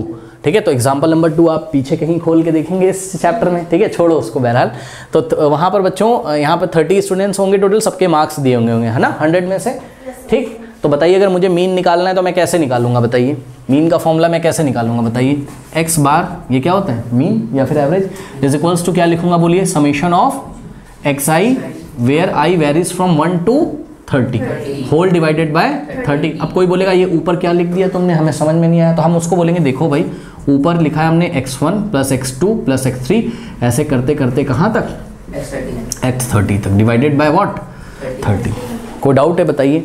अब यही किया गया है यहाँ पे, देखिए पहले ये ऊपर वाला पोर्शन इन्होंने अलग से निकाल लिया है, summation of x I varies from 1 to 30 अलग से निकाल लिया है पहले, इसको बात समझ में आएगी नहीं, x1 plus x2 plus x3 सभी मार्क्स को ऐड कर दिया है बच्चों के, कितना आया 1779। तो इतने पोर्शन की जगह आप क्या रखोगे बताओ, हाँ, तो x bar is equals to इतने पोर्शन की जगह समीशन कितना आ गया सभी बच्चों के मार्क्स का, समीशन मतलब ऐड करने पर कितना आया, डिवाइडेड बाय क्या करेंगे 30। तो ये सॉल्व वॉल्व आप लोग करते रहना, कितना आ गया 59.3 अप्रॉक्स में, यानी कि इस क्लास के जो 11th या फिर जो 9th क्लास जो भी क्लास है, 9th क्लास के बच्चे जो 30 स्टूडेंट्स हैं तो उनके एवरेज मार्क्स कितने 59.3, ठीक है, तो 60 के आसपास है ना। तो दो टीचर आपस में बात कर रहे होंगे इन 30 स्टूडेंट्स के बारे में, तो दो टीचर, पहला टीचर पूछेगा भाई ये बताओ ये तुम्हारी क्लास का परफॉर्मेंस कैसा है मैथमेटिक्स में, 30 स्टूडेंट्स हैं तुम्हारी क्लास में कैसा परफॉर्मेंस है, तो दूसरा वाला बोलेगा कि मैं ऑन एन एवरेज 60 के आसपास तो है ही, ले ही आए हैं बच्चे, लेकिन इसका ये मतलब नहीं है कि हर एक बच्चा 60 के आसपास ले, देखो ना किसी के 80 भी हैं, किसी के 88 भी हैं, हाँ, किसी के 92 भी हैं। तो ये डेली लाइफ में हमारे लिए यूज़फुल होता है सेंट्रल टेंडेंसी निकालना, और सेंट्रल टेंडेंसी निकालने का पहला तरीका भी आपने सीखा क्या, मीन, ओके। तो स्टूडेंट्स आपने एग्जाम्पल नंबर 11 में देखा किस तरीके से हमने x bar is equals to क्या किया, summation of x i divided by total number of observation, है ना, टोटल नंबर ऑफ ऑब्जर्वेशन कितनी थी यहाँ पर 30, समेशन ऑफ एक्स आई मतलब आई बिलोंग फ्रॉम 1 to कितने 30।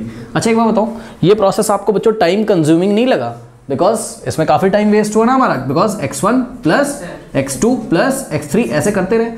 तो हम एक और नया मेथड फाइंड करने जा रहे हैं, हम ये करेंगे कि हर एक डेटा की फ्रीक्वेंसी निकाल लिया करेंगे। जैसे कि अभी देखिए, बात समझिए, देखिए बच्चों, अभी तक आपने क्या किया था, ध्यान से समझिए कि ये जो आपने समेशन निकाला था, ठीक है, ये देखिए ये जो आपने अभी ये समेशन निकाला था ना, समेशन एक्स आई, ठीक है, समेशन एक्स आई निकाला था where i varies from 1 to 30। इसमें बच्चों आपने सभी डेटा पॉइंट्स को ऐड किया था, याद करो आपने क्या किया था, x1 प्लस x2 ऐसे करके, है ना। देखिए यहाँ लिखा भी हुआ है 10 प्लस 20 प्लस 36 प्लस 92 ऐसे करते करते, ठीक। अब ये काफ़ी टाइम कंज्यूमिंग प्रोसेस है बच्चों, क्योंकि अब यहाँ 30 नंबर ऐसे हैं जिसको हमें 30 नंबर है ना टोटल, भाई 30 स्टूडेंट्स होंगे तो 30 नंबर से उनको ऐड करना पड़ेगा। अब मान लो 100 नंबर्स होते फिर, तो हम क्या करते हैं, हम चालाकी करते हैं। देखिए बच्चों हम क्या चालाकी करेंगे, थोड़ा ध्यान दें जरा। देखिए मीन निकालने के लिए क्या करना होता है, बोलिए, ऊपर क्या रखना होता है, सम ऑफ ऑल ऑब्जर्वेशंस, ठीक है, और नीचे क्या करना होता है बताइए, divided by total number of observations, ठीक। अच्छा एक बात बताओ बच्चों, ध्यान से समझो, आप एक काम करो ना, चेक करो, ये 30 स्टूडेंट्स के मार्क्स से 10 यहाँ कितनी बार आ रहा था, 1 टाइम। 10 कितनी बार आ रहा था, 1 टाइम। तो 10 की फ्रीक्वेंसी कितनी हो जाएगी, 1। बात समझ में आ गई कि नहीं आ गई, ठीक है। तो यहाँ पर हम क्या लिखेंगे, xi, यानी कि हम लिखेंगे डेटा पॉइंट, और यहाँ हम क्या लिखेंगे, उनकी फ्रीक्वेंसी, ठीक है। तो देखिए 10 कितनी बार आ रहा है, 1 बार, इसलिए 10 की फ्रीक्वेंसी कितनी हो जाएगी, 1। अब देखो बच्चों 20 कितनी बार आ रहा है, देखो जरा 20, आइए चेक करते हैं फटाफट, तो 20 कितने टाइम्स आ रहा है यहाँ पर, ध्यान से चेक करो, मैं 1-2 ही आपको चेक करके दिखाऊंगा। देखिए 10, उसके बाद 10 एक ही बार आ रहा है, चेक कर लो। 20 कितने टाइम्स आ रहा है बच्चों, इस कॉलम में तो नहीं आ रहा है, इस कॉलम में भी नहीं आ रहा है, इस कॉलम में भी नहीं आ रहा है, यहाँ भी नहीं आ रहा है, यहाँ भी नहीं आ रहा है, यहाँ भी नहीं आ रहा है, कहीं नहीं आ रहा है ना। तो 20 की भी फ्रीक्वेंसी कितनी है, 1 है, ठीक है। अब बच्चों नेक्स्ट नंबर आएगा आपका क्या, 36, ठीक है। 36 की फ्रीक्वेंसी बच्चों चेक कर लीजिए कितने टाइम्स आ रहा है, 36 चेक करो फटाफट कॉलम में, इसमें नहीं है, इसमें नहीं है, इसमें नहीं है, इसमें नहीं है, ये देखो यहाँ पर है, 2 टाइम्स आ गया, 3 टाइम्स आ गया, बस 3 टाइम्स है ना, हाँ ठीक है। तो 36 की फ्रीक्वेंसी कितनी है, 3। कोई डाउट है बताइए, हाँ। अब चलिए फटाफट 1-2 चीज़ें और देख लेते हैं बच्चों, 1-2 डेटा पॉइंट और देख लेते हैं। 92 की फ्रीक्वेंसी स्टूडेंट्स कितनी है, चेक करो, इस कॉलम में नहीं है, इस कॉलम में नहीं है, इस कॉलम में नहीं है, इस कॉलम में नहीं है, इस कॉलम में नहीं है, इस कॉलम में नहीं है, इस कॉलम में नहीं है, और यहाँ पे देखिए ये सेकंड टाइम आया और ये रहा थर्ड टाइम। तो 92 की फ्रीक्वेंसी कितनी हो गई, 3 हो गई। अब बच्चों ध्यान से एक बात बताइए, छोटी क्लासेस से आप टेबल पढ़ते आ रहे हो कि नहीं आ रहे हो, बताओ। टेबल क्यों पढ़ाया जाता था, पढ़ाता था 5 3 जा कितना हो गया 15। कुछ बच्चों को ये भी नहीं पता 5 3 जा 15, तो 5 को 3 टाइम्स ऐड करते थे वो कि नहीं करते थे, बताओ। अब एक बात बताओ बच्चों, 92 कितनी बार आ रहा है, 3 टाइम्स। जब हमने यहाँ पर ऐड किया था तो 92 को कितनी बार ऐड करना पड़ा था, 3 टाइम्स ऐड करना पड़ा था कि नहीं। तो एक बात बताओ, 92 प्लस 92 प्लस 92 करें, ध्यान से समझो, 92 को 3 बार ऐड करने का क्या मतलब है कि 92 प्लस 92 प्लस 92 करें, या फिर और का मतलब, या फिर 92 इंटू 3 करें, बात क्या है, सेम। तो अब हम क्या किया करेंगे, अपनी कैलकुलेशन को शॉर्ट करने के लिए बच्चों यहाँ पर हम एक और कॉलम बनाया करेंगे, और वो कॉलम किसका होगा, xi इंटू fi का, या फिर fi इंटू xi का, ठीक है। यानी कि फ्रीक्वेंसी को उठा के किससे मल्टीप्लाई कर दीजिए, ऑब्जर्वेशन से, डेटा पॉइंट से। डेटा पॉइंट मतलब जो भी ऑब्जर्वेशन की जो न्यूमेरिकल वैल्यू हो उससे उठा के मल्टीप्लाई कर दीजिए, यानी कि कॉलम बनेगा किसका, fi xi का, ठीक। तो 1 इंटू 10 कितना आ जाएगा, 10। 1 इंटू 20 कितना आ जाएगा, 20, ठीक। 3 इंटू 36 जो भी आ जाएगा, 3 6 18, 108 आ गया, ठीक। इसी तरीके से 3 इंटू 92 कितना आ जाएगा, 3 2 6 276, ऐसा कुछ आ जाएगा। इसी तरीके से बच्चों हर एक ऑब्जर्वेशन के लिए आपको चेक करना है कि हर एक ऑब्जर्वेशन की फ्रीक्वेंसी कितनी कितनी है, फिर फ्रीक्वेंसी को उठा के उस ऑब्जर्वेशन से मल्टीप्लाई कर देंगे। तो जो ये वाला कॉलम आएगा ना बच्चों, इसको ऐड कर दीजिए ना। नहीं समझ में आई बात, सबको ऐड करने से बढ़िया क्या है कि आप ऑब्जर्वेशन को लिखिए, ठीक, उसकी फ्रीक्वेंसी लिखिए, फिर फ्रीक्वेंसी को उठा के ऑब्जर्वेशन से मल्टीप्लाई कर दीजिए, और ये वाला जो कॉलम है इसको ऐड कर दो, तो अपने आप यही वाला एडिशन तो मिल जाएगा। बात समझ में आई कि नहीं, यानी कि आपको समेशन निकालने का एक और तरीका मिल गया। बहुत ध्यान से चेक करिएगा बच्चों, ये जो आप लिखते थे ना सम ऑफ ऑल ऑब्जर्वेशन, अब हम यहाँ एक नई चीज़ लिखा करेंगे। इस कॉलम को जब आप ऐड करोगे, ये वाले को, ठीक है, तो इस कॉलम को ऐड करेंगे जब, हमने पूरा नहीं दिखाया, अभी हम आपको टेबल दिखा देंगे। तो बच्चों जब हम लोग इसका समेशन लेते हैं ना, ऐड करने का मतलब इसका समेशन लेते हैं, यानी कि हमें fi xi के आगे क्या लगाना पड़ेगा, सिग्मा। चेक करो, हमें क्या लगाना पड़ेगा, fi xi के आगे क्या लगाना पड़ेगा, सिग्मा। तो सिग्मा fi xi, बात समझ में आई कि नहीं आई, सिग्मा fi xi करेंगे, ठीक है। और यहाँ पर i कहाँ से कहाँ बिलोंग करेगा, तो जवाब है ये 1 to 30 नहीं बिलोंग करेगा, ये कहाँ से कहाँ करेगा, जितने यहाँ पे आपका i कहाँ से कहाँ बिलोंग करेगा, i is equal to 1 to क्या 30 लिख दें ऊपर, नहीं, i 1 से 30 नहीं होगा, कितना होगा, तो जवाब है जितने total number of same type के ऑब्जर्वेशन होंगे, जितने total number of same type के ऑब्जर्वेशन होंगे। नहीं समझे बात, हाँ ध्यान से, अभी हम आपको टेबल दिखा देंगे, परेशान ना हो भाई। 10 आता कितनी बार भी हो, लेकिन लिखा तो हमने यहाँ पर एक ही बार है। अब 20 कितनी बार भी आता हो, वैसे तो एक ही बार आ रहा है, लेकिन 36 को 3 टाइम्स आ रहा है, लेकिन लिखा तो एक ही बार है, ठीक है। बात समझ में आई कि नहीं। तो यहाँ पर जब आप काउंट करोगे तो टोटल आपको 13 ऑब्जर्वेशन मिलेंगी बस, अगर रिपीटिशन हम ना देखें तो सेम टाइप की कितनी वैल्यूज मिलेंगी? 13। बात समझ आई कि नहीं आई? कोई डाउट है बताइए? हाँ, तो ये कहां से कहां बिलोंग करेगा? 1 to 13 तक। अभी हम आपको दिखा देंगे, परेशान ना हो। इसका क्या मतलब है? इसका ये मतलब है, ये जो सिग्मा लगा है समेशन, इसका क्या मतलब है? इसका मतलब है f1 x1 plus f2 x2 और प्लस f3 x3, और ऐसा करते करते कहां तक जाएंगे बताइए? ऐसा करते करते जाएंगे हम लोग f13 x13। अब कुछ बच्चे नहीं समझ पाते, सर ये क्या है? अरे भाई, ये जो आपने निकाला 10 आया, ये कैसे आया बताइए? ये जो 10 है ये क्या है? f1 x1 है। मतलब पहले डेटा को उठा के किससे मल्टीप्लाई किया? पहली फ्रीक्वेंसी से, इसलिए आई की वैल्यू कितनी हो गई? 1। ये 20 क्या आया है? ये आया आपका f2 x2, यानी कि सेकेंड फ्रीक्वेंसी को उठा के आपने सेकेंड डेटा पॉइंट से मल्टीप्लाई किया। बात समझ में आई कि नहीं? ये जो 108 आया ये क्या आया है? f3 x3। ऐसे कितने आएंगे? 13 आएंगे। सबको हम ऐड कर देंगे और फिर डिवाइड किससे लगाओगे? तो डिवाइड हमेशा टोटल नंबर ऑफ ऑब्जर्वेशन से ही हम लगाते हैं। तो बहुत ध्यान से चेक करिए बच्चों, यहाँ पर फॉर्मूला हमारा चेंज हो जाएगा। कैसे चेंज हो जाएगा? ध्यान से चेक करो। यहाँ पर सम ऑफ ऑल ऑब्जर्वेशंस की जगह क्या आ जाएगा?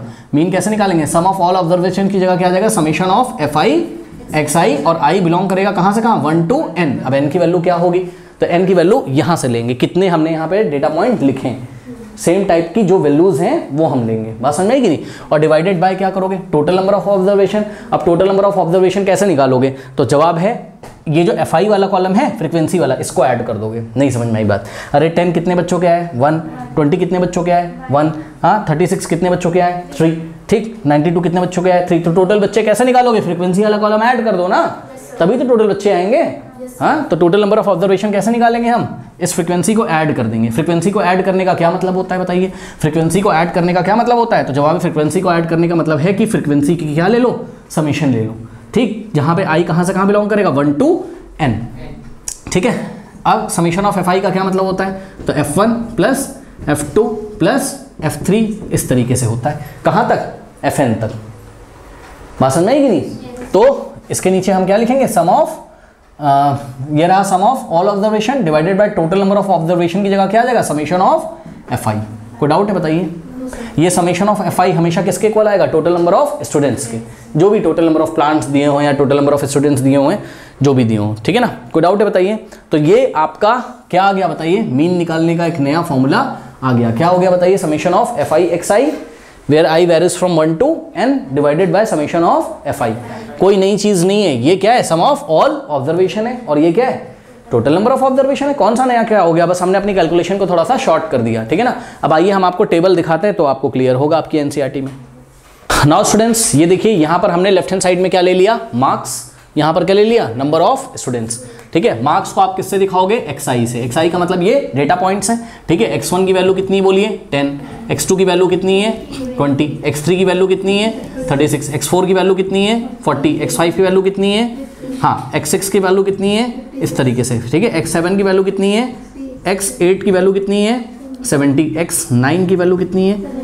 x10 की वैल्यू कितनी है? x10 का मतलब जो सेकेंड 10th ऑब्जर्वेशन है। ठीक है, x11 यानी कि 11th ऑब्जर्वेशन 88, 12th ऑब्जर्वेशन 92 और 13th ऑब्जर्वेशन 95। अब कुछ बच्चे बोलेंगे सर 30 स्टूडेंट्स थे तो 13 ऑब्जर्वेशन कैसे आ गई? 30 स्टूडेंट्स थे तो 13 ऑब्जर्वेशन कैसे आ गई? अरे भैया चेक करो, सामने हमने क्या लिखी हुई है इसकी फ्रीक्वेंसी। हम ये भी तो बता रहे हैं ना कि 10 की फ्रीक्वेंसी कितनी है? 1 नंबर ऑफ स्टूडेंट्स, यानी कि फ्रीक्वेंसी fi से दिखाएंगे। 10 एक बार आता है, 2 1 टाइम्स आता है, 36 तो 3 टाइम्स आ गया कि नहीं आ गया बताइए? हाँ, तो 36 3 टाइम्स आ रहा था, वो यहीं तो कवर हो गया। 36 के सामने हमने इसकी फ्रीक्वेंसी लिख दी। कोई डाउट है बताइए? अब ये वाला कॉलम जब आप अब लोग ऐड करेंगे तो इस कॉलम को जब हम लोग ऐड करेंगे तो इसको किससे दिखाया जाएगा? Summation of what? इसको हम लोग किससे दिखाएंगे? इसको दिखाएंगे समेशन ऑफ fi से। ठीक, और where i varies from 1 to कितने टोटल ऑब्जर्वेशन हैं यहाँ पर? 13 है। तो असली में टोटल 30, लेकिन जो रिपीट कर रहे थे उनको एक एक बार लिखा और उसके सामने उनकी फ्रीक्वेंसी लिख दी। ठीक है, तो 1 2 अब समझ में आया 13 क्यों आता है? n की वैल्यू 13 क्यों आई? ठीक है ना, क्योंकि जनरली हम क्या बोलते हैं कि हाँ, और अच्छा ये आया कितना? 30 आया। आप इसको ऐड कर लीजिए, 30 आया। और है क्या ये बताइए? Total number of observation. यानी कि अगर आपसे कोई पूछे कि टोटल नंबर ऑफ ऑब्जर्वेशन क्या होती है तो आप बोलोगे देखो फ्रीक्वेंसी वाले कॉलम को ऐड कर दो, टोटल नंबर ऑफ ऑब्जर्वेशन आ जाएगी। कोई पूछेगा कैसे टोटल नंबर ऑफ ऑब्जर्वेशन ये कैसे आ गई, तो आप बोलोगे टोटल 30 स्टूडेंट्स की बात करी गई थी। तो चेक करो, 1 स्टूडेंट के 10 मार्क्स आए, 1 स्टूडेंट के 3 ऐसे स्टूडेंट्स हैं जिनके 36 मार्क्स आए, तो सभी को जोड़ देंगे तो स्टूडेंट का नंबर ही तो आएगा, तो टोटल नंबर ऑफ ऑब्जर्वेशन ही तो आएगी। यानी कि बच्चों समेशन ऑफ FI हमेशा किसको बताता है? टोटल नंबर ऑफ व्हाट, हाँ या सही बता रहे हो आप लोग, टोटल नंबर ऑफ ऑब्जर्वेशन ही लिखना चाहिए मुझे, क्योंकि मुझे क्या पता कि स्टूडेंट्स हैं कि प्लांट्स हैं कि क्या है ना। तो total number of what, observations को बताता है। ठीक है, कोई डाउट है बताइए। अब आपने मीन का फॉर्मूला क्या पढ़ा था स्टूडेंट्स, बताइए। मीन का फॉर्मूला पढ़ा था आपने, बोलिए। टोटल हाँ, total sum of all observation divided by total number of observation. ठीक है, इसको थोड़ा सा छोटा छोटा लिख लेते हैं। एक्स बार यानी कि मीन का फॉर्मूला क्या था बताइए? Sum of all observations, sum of all observations, ये शॉर्ट में लिखा है बच्चों, जगह नहीं है। Sum of all observations divided by total number of what, observations. ठीक, अब एक बात बताइए बच्चों, इस फॉर्मूले में सम ऑफ ऑल ऑब्जर्वेशन की जगह क्या रखेंगे? तो आइए हम आपको दिखाते हैं, ध्यान से चेक करो। सम ऑफ ऑल ऑब्जर्वेशन को हम लोग किससे दिखाते हैं? मतलब सम ऑफ ऑल ऑब्जर्वेशन को किससे दिखाते हैं? समेशन ऑफ FI XI से। तो उसके लिए पहले आपको कॉलम बनाना पड़ेगा, किसका? FI XI का। कैसे करते हैं इसको? इससे मल्टीप्लाई करेंगे, ठीक है ना। तो क्या हो जाएगा बताइए? FI into XI। बात समझ में आई कि नहीं? बात समझो बच्चों, ये 1 क्या है? F1 है, ये फर्स्ट फ्रीक्वेंसी है।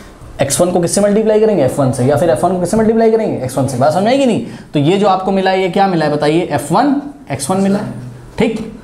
फिर F2 कितना है बोलो आपका? F2 कितना है? सेकंड फ्रीक्वेंसी कितनी? 1। सेकंड डेटा कितना है? 20। तो F2 इंटू x2 करोगे, यानी कि 1 इंटू 20 कितना आ जाएगा? 20। यानी कि इसको इससे बस मल्टीप्लाई करना होता है, तो यहाँ से आ जाएगा F2 x2। ऐसे करते करते ये थर्ड वाला क्या हो जाएगा? F3 x3। करते करते आप कहाँ पहुँच जाओगे? F13 x13 पे। इसका क्या मतलब है F13 x13 का? इसका मतलब ये है कि 13th वाला जो ऑब्जर्वेशन था, हमने उस ऑब्जर्वेशन को किससे मल्टीप्लाई कर दिया? उसकी फ्रीक्वेंसी से। कोई पूछेगा क्यों किया? जैसे कि यहाँ पे कोई पूछ ले आपसे, देखिए 92 को 3 से क्यों मल्टीप्लाई किया? तो बोलोगे देखो 92 को 3 टाइम्स ऐड करने से अच्छा है कि 92 को 3 टाइम्स क्या कर दो? मल्टीप्लाई कर दो, ठीक है। तो ध्यान से मेरी बात बच्चों फिर से सुन लीजिए मेरी बात। ये 92 इंटू 3 किया तो कितना आया? 276। कोई पूछेगा भाई 276 क्या है? तो बोलोगे इसका ये मतलब है कि 92 प्लस 92 प्लस 92। बात समझ में आई कि नहीं आई? ओके, अब इन सबको अगर हम ऐड कर दें, सोचो तो हमारी कैलकुलेशन थोड़ी शॉर्ट हो जाएगी कि नहीं हो जाएगी? 30 ऑब्जर्वेशन को ऐड करना ईजी है कि 13 ऑब्जर्वेशन को, मतलब 30 नंबर्स को ऐड करना ईजी है कि 13 नंबर को ऐड करना। इसलिए हमने एक नया तरीका ढूंढा है, ये वाला। कोई डाउट है बताइए? अब मेरे ख्याल से क्लियर हो गया होगा, अब ज़्यादा बताने की जरूरत नहीं है। तो फाइनली आ जाते हैं हम लोग बच्चों, यहाँ सम ऑफ ऑल ऑब्जर्वेशन की जगह आप क्या लिखेंगे? जब हम ये वाले कॉलम को ऐड कर देते हैं तो इसको हम लोग कैसे दिखाते हैं? इसको हम दिखाते हैं समीशन कर दिया हमने। किसका समीशन कर दिया? FI XI का समीशन कर दिया, FI XI का। कहाँ से कहाँ तक? I = 1 to 13 तक। कोई बोलता है सर इसका मतलब नहीं समझ में आया। देखो इसको सबको ऐड करो तो कितना आएगा? 1779, ठीक। कोई बोलता है सर इसका मतलब नहीं समझ में आया। अरे भाई इसका क्या मतलब है? इसका मतलब है क्या? समीशन ऑफ FI XI का क्या मतलब है? I belongs from 1 to n। इसका मतलब होता है क्या? F1 x1 plus F2 x2 plus ये F1 x1 का मतलब F1 into x1, F2 x2 का मतलब क्या? F2 into x2 plus F3 into x3। ऐसे करते करते करते करते कहाँ तक पहुँचेंगे? Fn इंटू xn तक। भाई हमें क्या पता कितने ऑब्जर्वेशन है? n की वैल्यू यहाँ 13 थी, अगले क्वेश्चन में कुछ और होगी। तो बताइए फॉर्मूला क्या बनेगा x बार का? x bar is equals to sum of all observations की जगह आप क्या रखा करेंगे? Summation of what? FI XI, I belongs from 1 to n और divided by total number of observation क्या होता है? Summation of FI। Summation of FI कहाँ से कहाँ? I = 1 to n। बताइए कोई डाउट है? तो ये फॉर्मूला हम लोग नोट कर लेंगे। कोई डाउट है? ये एक नया फॉर्मूला आ गया। ओके, एक चीज और नोट लगाएंगे बच्चों, यहाँ पर जो x बार हमारा आया है क्या? Summation of FI XI where I belongs from 1 to n divided by summation of FI where I belongs from या I varies from 1 to n, ठीक है। तो ये जो मीन निकालने का फॉर्मूला है, this is the formula for mean of what? Ungrouped frequency distribution table. ध्यान से चेक करिए, इस टेबल को हम क्या बोलते हैं? अनग्रुप्ड फ्रीक्वेंसी डिस्ट्रीब्यूशन टेबल, क्योंकि यहाँ कोई इंटरवल तो है नहीं, है ना। अच्छा, ग्रुपिंग वाली जब आएगी तो वो सब हम लोग क्लास 10th में सीखेंगे, क्लास 10th के सिलेबस में, कि जब ग्रुप्ड फ्रीक्वेंसी डिस्ट्रीब्यूशन टेबल आएगी तो उसका मीन कैसे निकालते हैं। अभी के लिए हमें क्या करना है? अनग्रुप्ड फ्रीक्वेंसी डिस्ट्रीब्यूशन टेबल का मीन निकालना है, ठीक है। तो formula for mean of what? ये नोट लगा लीजिएगा, ungrouped frequency distribution table, correct, क्योंकि यहाँ कोई क्लास इंटरवल तो दिख नहीं रहा है आपको, ठीक है ना।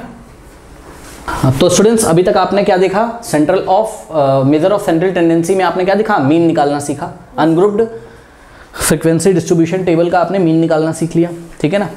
ओके, अब आप नेक्स्ट सेंट्रल टेंडेंसी सीखोगे, दैट इज व्हाट, मीडियन। और मीडियन भी हमें किसका सीखना है बच्चों, नेक्स्ट टॉपिक हमारा क्या है बताइए, मीडियन। नेक्स्ट टॉपिक क्या है हमारा, मीडियन। और मीडियन क्या है बताइए, it is the method to calculate what, central tendency. Central tendency को कैलकुलेट करने का ये दूसरा मेथड है हमारे पास, मीडियन। मीडियन भी हमें किसका पढ़ना है बच्चों, अनग्रुप्ड फ्रीक्वेंसी डिस्ट्रीब्यूशन का। याद रखिएगा क्लास 9 में हमें मीडियन कौन सा पढ़ना है, अनग्रुप्ड फ्रीक्वेंसी डिस्ट्रीब्यूशन का। यानी कि आपको कोई क्लास इंटरवल नहीं दिया रहेगा, क्लास इंटरवल अगर दिया रहता तो हम मीडियन पढ़ते किसका, ग्रुप्ड फ्रीक्वेंसी डिस्ट्रीब्यूशन टेबल का। वो हम कहाँ पढ़ेंगे, क्लास 10th में। तो अभी के लिए हमें median of ungrouped frequency distribution table पढ़ना है। क्या पढ़ना है, मीडियन ऑफ अनग्रुप्ड, कोई ग्रुपिंग नहीं होगी बच्चों यहाँ, यानी कि हर एक डेटा दिया होगा, डेटा की फ्रीक्वेंसी दी होगी बस, ठीक है। कोई यहाँ पर क्लास इंटरवल आपको नहीं दिया होगा। तो mean of what, sorry mean कह रहा हूँ, median of ungrouped frequency distribution table. तो कोई बहुत बड़ी बात नहीं थी, ये हो गई। अब व्हाट इज मीडियन, मीडियन होता क्या है, देखो बच्चों इसको मैं आइए आपको एक एग्जांपल से समझाता हूँ। मीडियन हमेशा आपको ना मिडिल मोस्ट वैल्यू होगा, मीडियन हमेशा क्या होगा, मिडिल मोस्ट वैल्यू होगा। जैसे कि आइए बहुत छोटा सा एक एग्जांपल हम आपको देते हैं। मान लीजिए कि कुछ बच्चे हैं और उनके पास बॉल्स हैं, ठीक है। देखो बच्चों, एक बच्चे के पास 1 बॉल है, ठीक है, कोई दूसरा बच्चा है, कुछ बच्चे हैं, सपोज 5 स्टूडेंट्स हैं, कितने, 5 स्टूडेंट्स हैं, ठीक है। सेकंड बच्चा है उसके पास 6 बॉल्स हैं, थर्ड के पास 7 बॉल्स हैं, कोई और बच्चा उसके पास 5 बॉल्स हैं, और कोई बच्चा उसके पास सपोज 10 बॉल्स हैं, ठीक। तो ये क्या है, नंबर ऑफ बॉल्स हैं। कितने बच्चे हैं बताइए टोटल, 5, 1 2 3 4 5, क्योंकि 5 ऑब्जर्वेशंस हैं तो टोटल बच्चे कितने हो गए, 5, ठीक है। फर्स्ट स्टूडेंट के पास कितनी बॉल है, 1, सेकंड के पास 6, थर्ड स्टूडेंट के पास 7, और फोर्थ स्टूडेंट के पास 5, और फिफ्थ स्टूडेंट के पास 10। हमने बोला भाई ये जो आपकी ऑब्जर्वेशंस हैं, क्या ऑब्जर्वेशंस हैं बताइए। आप गए बच्चों से, आपने पूछा भाई, पहले बच्चे से पूछा बताओ तुम्हारे पास कितनी बॉल है, बोलेगा मेरे पास तो 1 बॉल है। दूसरे बच्चे से पूछा, उसने कहा मेरे पास तो 6 बॉल है। तीसरे बच्चे से बोला तो पूछा आपने, तो उसने बोला 7 बॉल है। फोर्थ स्टूडेंट ने बताया मेरे पास 5 बॉल है, और फिफ्थ स्टूडेंट बताया मेरे पास 10 बॉल है। तो सुनो, आपसे हमने बोला कि मीडियन निकालिए, किसका, number of number of median निकालिए, किसका, अपनी ऑब्जर्वेशन का मीडियन निकालिए, अपनी ऑब्जर्वेशन का मीडियन निकालिए। मीडियन का मतलब होता है मिडिल मोस्ट वैल्यू। कौन सी वैल्यू, मिडिल मोस्ट वैल्यू। तो मिडिल मोस्ट वैल्यू ऐसे नहीं निकालना है, सबसे पहले आप अपने डेटा को, जो रॉ डेटा आप लेके आए हो, उसको असेंडिंग फॉर्म में अरेंज कर लीजिए। किसमें, असेंडिंग में कर सकते हैं या डिसेंडिंग में कर सकते हैं, जैसा भी करना हो कर लो। असेंडिंग क्या होता है, छोटे से बड़ा, डिसेंडिंग क्या होता है, बड़े से छोटा। तो सबसे पहले आप अपने रॉ डेटा को असेंडिंग फॉर्म में अरेंज कर लीजिए। एक ही आदत डाल लो, या तो असेंडिंग में कर लो या तो डिसेंडिंग में। तो मैं तो आपको सजेस्ट करूंगा असेंडिंग में कर लिया करिए। तो चलिए इसको असेंडिंग में करिए बच्चों अरेंज। क्या आएगा सबसे पहले, 1, नेक्स्ट क्या आएगा बताइए, 5, नेक्स्ट क्या आएगा 6, नेक्स्ट क्या आएगा 7, नेक्स्ट क्या आएगा 10। सही है। अब इसमें से मिडिल मोस्ट वैल्यू चेक करो, मिडिल मोस्ट जो सबसे बीच में आती है। हाँ, तो ये देखिए, ये जो मिडिल मोस्ट ऑब्जर्वेशन है ना, क्या, मिडिल मोस्ट ऑब्जर्वेशन जो है, इसी को हम क्या बोलते हैं, middle most observation is called what, median. बात समझ में आई कि नहीं आई, middle most observation is called median. Middle most कैसे, कुछ बच्चों को समझ में ही नहीं आता है भाई। ध्यान से चेक करो, 1 2 3 4 5, टोटल 5 डेटा पॉइंट्स हैं, तो बीच वाला कौन सा होगा, बोलोगे 2 राइट से छोड़ दो और 2 लेफ्ट से छोड़ दो। तो 2 हमने यहाँ से राइट से हटा दिया, 2 लेफ्ट से हटा दिया, तो जो बीच में हमको मिला वही क्या है, हमारा मिडिल मोस्ट वैल्यू है। इसी को हम क्या बोलेंगे, मीडियन। कोई डाउट है बताइए। अब यही तो किया था आपने, याद करिए मैरी और हरी वाले केस में, है ना। पहले हरी ने कन्विंस करने के लिए डेटा को क्या करा, असेंडिंग फॉर्म में लगा दिया था अपने मार्क्स को, और मिडिल मोस्ट वैल्यू चेक कर ली थी। और हरी की मेरे ख्याल से मिडिल मोस्ट वैल्यू ज़्यादा आ रही थी, तो वो बोल रहा था मेरा परफॉर्मेंस अच्छा है, ठीक है, याद है आपको। अच्छा चलो बहुत बढ़िया। अब कुछ बच्चे यहाँ पे सवाल ये उठाएंगे, बहुत ध्यान से बच्चों चेक करिएगा जरा। यहाँ पर नंबर ऑफ ऑब्जर्वेशन कितनी है बताइए, नंबर ऑफ ऑब्जर्वेशंस कितनी है बताइए, 5 है। 5 है कि नहीं है। अगर हम नंबर ऑफ ऑब्जर्वेशंस को n से दिखाएं, किससे, स्मॉल n से, तो स्मॉल n की वैल्यू कितनी बताइए, यहाँ 5 है। स्मॉल n की वैल्यू कितनी है बताइए, 5 क्या है, अरे भाई चेक करो ना, टोटल कितनी ऑब्जर्वेशन है, 1 2 3 4 5 ऑब्जर्वेशंस है। तो 5 तो क्या है, ऑड नंबर है कि नहीं है बताइए, 5 क्या है, ऑड नंबर है। तो ध्यान से बच्चों जरा चेक करिएगा, 5 यहाँ पर क्या है, ऑड नंबर, ठीक है, यानी कि अगर हम फॉर्मूला बनाना चाहें किसका, हाँ फॉर्मूला बनाना चाहें मीडियन निकालने का, किसका मीडियन निकालने का, अनग्रुप्ड फ्रीक्वेंसी का, अनग्रुप्ड फ्रीक्वेंसी वो अभी हम आपको आगे बताएंगे, छोड़िए उसको। किसी अनग्रुप्ड डेटा का मतलब जो क्लास इंटरवल ना दिए हो आपको, ठीक है, क्लास इंटरवल नहीं दिए आपको, तो किसी अनग्रुप्ड डेटा का जब आपको मीडियन निकालना हो और वहाँ पर नंबर ऑफ ऑब्जर्वेशन कैसी हो, ऑड हो, तब तो आप क्या करते हो, मिडिल मोस्ट वैल्यू चेक कर लो। ठीक है, इसका हमने एक फॉर्मूला बना दिया है। क्या बना दिया है, ध्यान से समझो। अब बच्चों देखिए जरा, अगर n यहाँ पर ऑड होगा तो इसी का हमने एनसीईआरटी में एक फॉर्मूला बना दिया है। एनसीईआरटी ने आपको बोला है अगर n क्या होगा, ऑड, तो आपको कौन सी ऑब्जर्वेशन चेक करनी है। सबसे पहले तो क्या करोगे, ऑब्जर्वेशन को असेंडिंग फॉर्म में लगा लीजिए और उसके बाद आपको कौन सी पोजीशन की ऑब्जर्वेशन चेक करनी है, तो जवाब है n+1 whole divided by 2th observation को चेक करना है। किसको चेक करना है, बोलिए, पढ़िए सब लोग, क्या लिखा हुआ है, इफ n इज ऑड, अगर n क्या है, ऑड है, n क्या है, टोटल नंबर ऑफ ऑब्जर्वेशन है। अगर total number of observation odd है तो आपको कौन सी ऑब्जर्वेशन चेक करनी है, n+1 बाय 2th ऑब्जर्वेशन, यही क्या होगी, आपकी मीडियन होगी। बोले सर समझ में नहीं आया, तो ध्यान समझो रहा बता रहे। n की वैल्यू बताइए क्या है, यहाँ पर 5 है। जब 5 है तो मीडियन 5 क्या है, ऑड है। और if n is what, if n is, n क्या number of observation, if n is odd, अगर n क्या है, ऑड है, तो मीडियन कैसे निकालते हैं, n+1 divided by 2th observation. बहुत ध्यान से चेक करिएगा, अभी मैं आपको करके दिखाता हूं। बताइए n की वैल्यू कितनी, बताइए, यहाँ पे चेक करो ना, n की वैल्यू कितनी, कितने डेटा पॉइंट्स है टोटल, 5। ठीक है, तो मीडियन कैसे निकलेगा इस फॉर्मूले से, हाँ n की जगह क्या रखोगे, 5। n क्या होता है, टोटल नंबर ऑफ ऑब्जर्वेशन। कितनी ऑब्जर्वेशन है बताइए, यहाँ 5, तो n की वैल्यू कितनी रखोगे, 5+1 डिवाइडेड बाय 2 और th लगा दो और आगे क्या लिख दो, ऑब्जर्वेशन लिख दो। ठीक, ध्यान से चेक करो, 5+1 कितना होता है, 6 डिवाइडेड बाय 2 और क्या लगा दोगे, th। ठीक, 6 डिवाइडेड बाय 2, 2 1 जा 2 3 जा। अब आपने थर्ड सुना होगा पर थर्ड नहीं सुना होगा, फोर्थ सुना होगा, तो अब हम th हटा के क्या लगा देंगे, rd, यानी कि थर्ड क्या चेक करनी है आपको, ऑब्जर्वेशन। कब, जब डेटा को कैसे लगाया गया हो, असेंडिंग फॉर्म में। तो चेक करिए, ये डेटा असेंडिंग फॉर्म में लगा हुआ है, सही है, तो आप थर्ड ऑब्जर्वेशन चेक कर लो, ये फर्स्ट रही, ये सेकंड रही और ये थर्ड, यही तो क्या है आपका मिडिल मोस्ट वैल्यू है, यही तो मीडियन है। यही तो मैं अभी इतनी देर से कह रहा था, जब नंबर ऑफ टर्म्स क्या हो, ऑड हो, तो बराबर मिडिल वाला चूज कर लो, असेंडिंग में लगा के 2 इधर से हटाओ, 2 इधर से हटाओ। नहीं समझ में आई बात, कोई डाउट है बताइए। लेकिन ये तो बात चलिए समझ में आती है, लेकिन बच्चों अगर आपका n कैसा हो जाए, even, if n is even, तो बहुत ध्यान से चेक करिएगा, यहीं पे हम करते हैं, ध्यान से समझने की कोशिश करिएगा। If n is what, even, यानी कि जो टोटल नंबर ऑफ ऑब्जर्वेशन है वो क्या है आपकी, इवन है। मान लीजिए 5 बच्चों से पूछने की बजाय आपने कितने बच्चों से पूछा होता, 6 बच्चों से, तो 6 क्या है, इवन है। तो देखिए मान लीजिए पहले बच्चे के पास बॉल 1 है, दूसरे के पास 6 बॉल्स हैं, तीसरे के पास 7 बॉल्स हैं, नेक्स्ट वाले बच्चे के पास 5 बॉल्स हैं, नेक्स्ट वाले बच्चे के पास 10 बॉल्स हैं, सही है। और नेक्स्ट वाले बच्चे से आपने पूछा तो उसके पास 4 बॉल्स हैं, कितनी, हाँ, तो बताइए यहाँ पर n total number of observations कितनी हो गई बताइए, 1 2 3 4 5 6, तो n की वैल्यू कितनी होगी, 6 क्या है, एक इवन नंबर है। अब बड़े प्रॉब्लम, सुनो बच्चों ध्यान से समझिए रहा।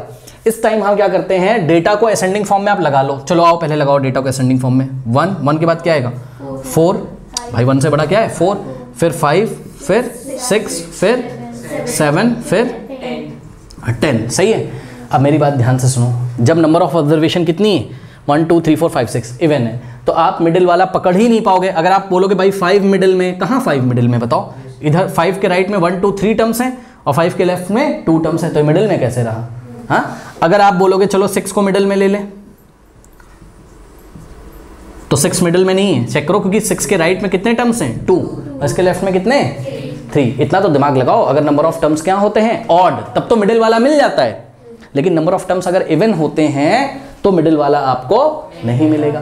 तो कितने मिडिल मिलेंगे, तो जवाब है 2 मिडिल्स वैल्यू मिलती हैं। तब ध्यान से चेक करो, है ना, अगर आपको मिडिल वैल्यू चूज करनी होगी तो 5 भी चूज करना होगा और 6 भी चूज करना होगा। ये देखिए आपके पास यहाँ पे जब 2 मिडिल वैल्यू ले लोगे ना, there are total 2 middle values, 2 middle value जब आप ले लोगे तब आप ध्यान से चेक करो, 5 और 6 को छोड़कर इसके राइट में देखोगे तो कितने नंबर्स हैं, 2, और लेफ्ट में भी कितने, 2, तो 5 और 6 यहाँ पर 2 मिडिल वैल्यूज होती हैं। लेकिन मिडिल वैल्यू क्या कहलाती है, मीडियन। लेकिन बच्चों मीडियन तो क्या होता है, एक ही नंबर ही होगा ना, दो मीडियन तो हो नहीं सकते भाई। सेंट्रल टेंडेंसी मेजर करने के लिए आप एक नंबर से बताते हो ना सेंट्रल टेंडेंसी को, तो वो नंबर एक ही तो होगा, यानी कि एक ही मीडियन होगा। तो क्या डिसाइड किया गया स्टैटिस्टिक्स में, बोला गया कि जब नंबर ऑफ टर्म्स कैसे हो बताइए, इवन हो, तो हम क्या करते हैं, हम दो मिडिल मोस्ट वैल्यू चूज कर लेते हैं। There are total 2 middle most value, और इसको चूज करने के बाद इन दोनों का क्या निकाल लेते हैं, मीन। नहीं समझ में आई बात, इन दोनों का क्या निकाल लेते हैं, मीन। तो फिर से सुन लीजिए, if number of terms is what, even, तो there are 2 middle most value and find the mean of these 2 middle most value. तो इन दोनों का हम क्या फाइंड कर लेंगे, मीन। तो कर लीजिए 5, बताइए 5 और 6 का आप लोग मीन नहीं निकाल पाओगे, कैसे निकालोगे बताओ, दोनों को ऐड कर दो और 2 से क्या कर दो, डिवाइड कर दो। तो 5 + 6 डिवाइडेड बाय 2, जो आंसर आएगा ना वही क्या होगा, मीडियन होगा। बात समझ आएगी कि नहीं आगे? तो बताइए 5 + 6 कितना होता है, 11, 11 डिवाइडेड बाय 2 कितना होता है, 5.5। तो यहाँ पर बच्चों जो मीडियन निकल के आया है, जो मीडियन निकल के आया है वो कितना है बताइए, 5.5। लेकिन एक बात बताएं, कोई बच्चा था ही नहीं ऐसा जिसके पास 5.5 बॉल हो। 5.5 बॉल तो कुछ होती ही नहीं है, यानी कि जब नंबर ऑफ टर्म्स कैसे होते हैं, इवन होते हैं, तो एक हाइपोथेटिकल वैल्यू आती है। हाइपोथेटिकल मतलब जो सच में डेटा पॉइंट में है ही नहीं, वो वैल्यू आती है, ठीक है ना। अब इसके फायदे क्या हैं, तो जैसे जैसे आप बड़े हो गए सब समझ में आएगा। बहरहाल यहाँ पे इस तरीके से मीडियन हम लोग निकालते हैं। कोई डाउट है बताइए? हाँ, लेकिन अब एनसीईआरटी ने इसी का फॉर्मूला बना दिया। देखिए क्या किया कि जब n क्या होता है बताइए, ऑड, तब उन्होंने क्या बोला, मैंने तो आपको प्रैक्टिकल करके दिखाया ना कैसे करो, असेंडिंग फॉर्म में कर लो। हाँ, जितने उधर से छोड़ो उतने ही इधर से छोड़ो, बीच वाला पकड़ लो, तो वही क्या होता है, मीडियन। लेकिन एक बात बताओ बच्चों, जब टोटल नंबर ऑफ ऑब्जर्वेशन कितनी है यहाँ पर, टोटल 5, तब तो ये बात समझ में आती है हमें, सही है कि 2 उधर से छोड़ो, 2 उधर से छोड़ो, बीच वाला पकड़ लो। हमेशा थोड़ी ना ऐसे करोगे, बात समझे। अब टोटल नंबर ऑफ ऑब्जर्वेशन अगर 21 होती, कितनी होती, 21, तो पहले दिमाग लगाना पड़ेगा कि भाई 21 अगर टोटल नंबर ऑफ ऑब्जर्वेशन है, तो कोई दिमाग लगाएगा 10 उधर से छोड़ो और 10 इधर से छोड़ो, बीच वाली पकड़ लो, 10 उधर से गई और 10 इधर से गई, 10 10 20, तो बीच वाली पकड़नी पड़ेगी। ऐसे कितना दिमाग लगाओगे? तो हमने क्या कहा, अच्छा एक बात बताओ बच्चों, बहुत ध्यान से समझना, अगर हमने क्या बोला, 10 इधर से छोड़ा आपने और 10 इधर से छोड़ा, तो यहाँ जब बीच वाली वैल्यू पकड़ोगे तो इसकी पोजीशन क्या होगी, 11th ऑब्जर्वेशन होगी कि नहीं, क्योंकि 10 तो इधर है तो ये 11th हो गई।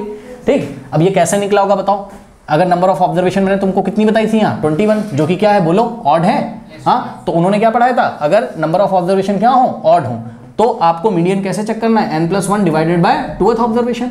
यानी कि हमें क्या करना था यहाँ पर, 21 + 1, n की वैल्यू कितनी है, 21, तो n की क्या रखोगे, 21 + 1 divided by 2th what observation. बात समझे? तो 21 + 1 कितना हो जाएगा, 22, 22 डिवाइडेड बाय 2, 11th ऑब्जर्वेशन जाके आपको यहाँ पर चेक कर लेनी थी। अब यहाँ कुछ बच्चे गलती करते हैं, यहाँ पर उनका मान लीजिए 11 आ गया, ठीक, तो बोलते हैं 11 ही क्या है इसका मीडियन। जी नहीं, 11th क्या करनी है, ऑब्जर्वेशन चेक करनी है। 11th पोजीशन वाली क्या चेक करनी है, ऑब्जर्वेशन चेक करनी है, 11 आंसर नहीं है। बात समझ में आई कि नहीं? ये तो ऑड वाला केस आपको समझ में आ गया। अब इवन वाले केस में फॉर्मूला कैसे बनाएं, क्योंकि बार बार तो ये काम आएगा नहीं कि आपको 1 2 3 4 5 6 ऑब्जर्वेशन दी होंगी और आप अपना दिमाग लगाओगे, 2 इधर से छोड़ोगे, 2 इधर से, बीच वाली दोनों पकड़कर उनका क्या निकाल लोगे, मीन। ऐसा हमेशा नहीं कर सकते हो। क्यों नहीं कर सकते हो, सोचो, अगर 100 ऑब्जर्वेशन दे दी हमने तो, अब देखिए स्टूडेंट, यहाँ पे तो 1 2 3 4 5 6 टोटल डेटा दिए हुए थे ना, तब तो आपने दिमाग लगा, बोला 2 इधर से छोड़ो, 2 इधर से छोड़ो, बीच वाले दोनों पकड़ लो, उनका क्या निकाल लो, मीन, वही होगा क्या आपका मीडियन। लेकिन हमेशा ऐसा नहीं कर सकते हो। अगर 100 डेटा होते, सोचो यहाँ पर 100 होते तो तुम दिमाग लगाते कितना इधर से छोड़े, कितना इधर से छोड़े, बीच में 2 बचेंगे, है ना, ठीक है ना। सोचो ना, बीच में अगर 2 बचे तो कितने हो गए, 98, और 98 को 2 से डिवाइड करो, 98 डिवाइडेड बाय 2, 98 डिवाइडेड बाय 2 कितना हो गया, 2 1 2 4, यानी कि 49 लेफ्ट में छोड़ते, 49 राइट में छोड़ते, बीच में कितने बचते, 2। अरे 49 लेफ्ट में छोड़ोगे, 49 राइट में छोड़ोगे ना, बीच में 2 बच जाते, क्योंकि 49 + 49 कितना हो गया, 98, और बीच में 2 बच जाते, तो उन्हीं दोनों का हम क्या निकाल लेते, मीन, वही क्या होता, मीडियन।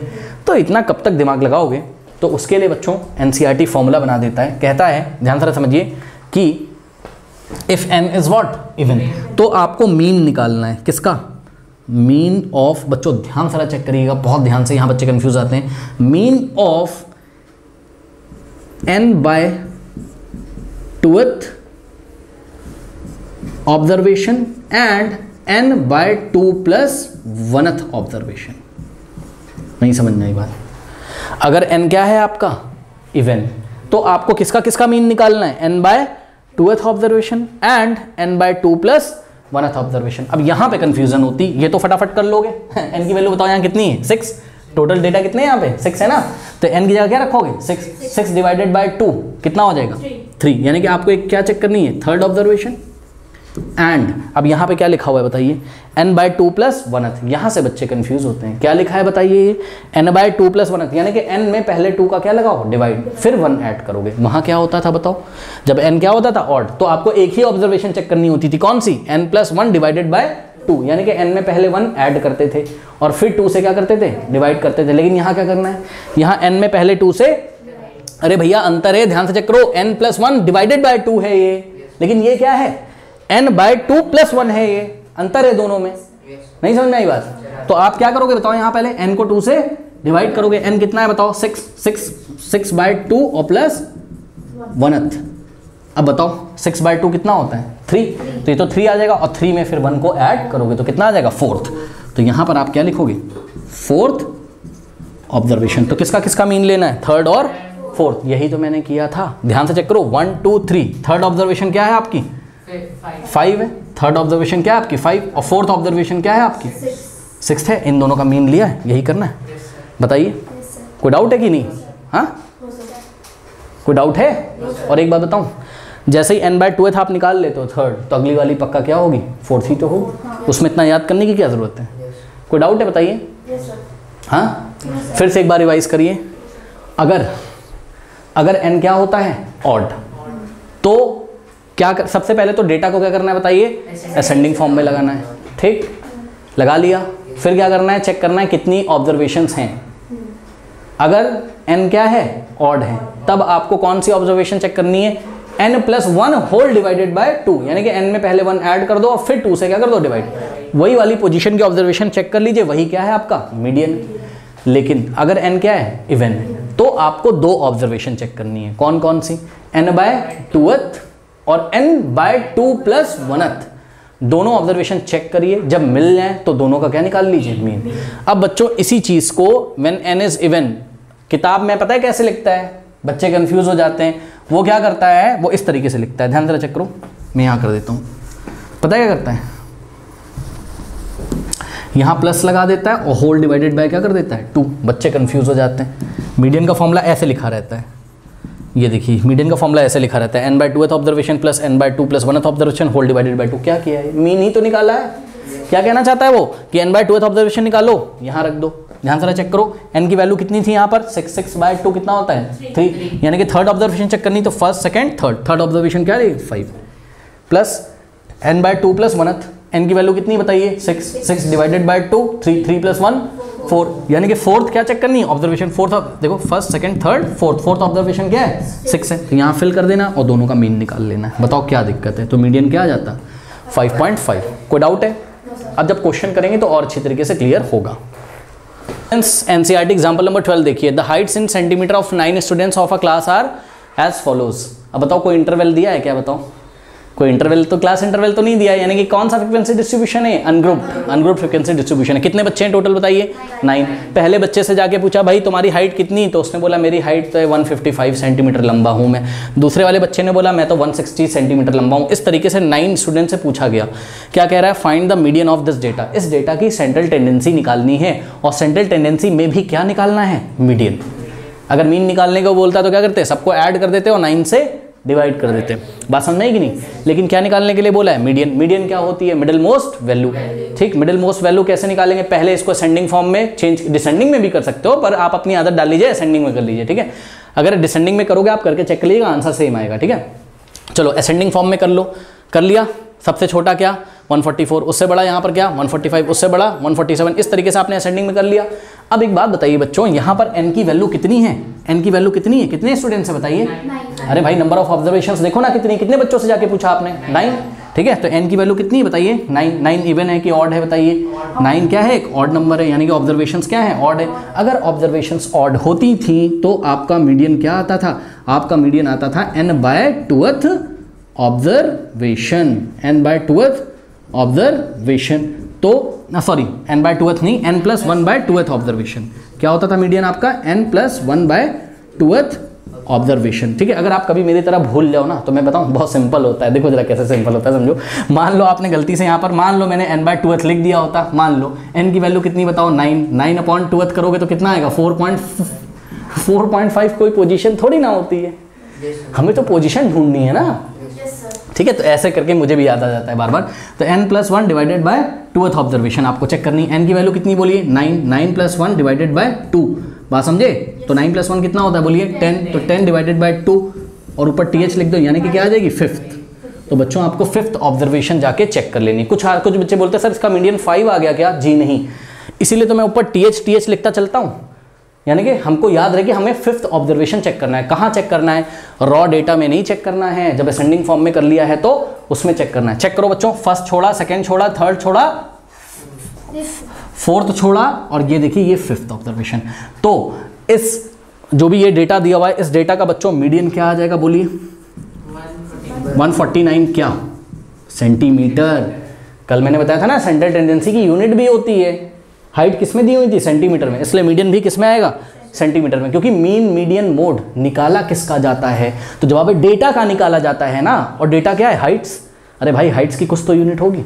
अगर यहाँ वेट दिए होते, सब्जी के वेट दिए होते किलोग्राम में मान लीजिए, तो किलोग्राम में आता मीडियन। नहीं समझ आई बात? अब एक तरीका और था निकालने का।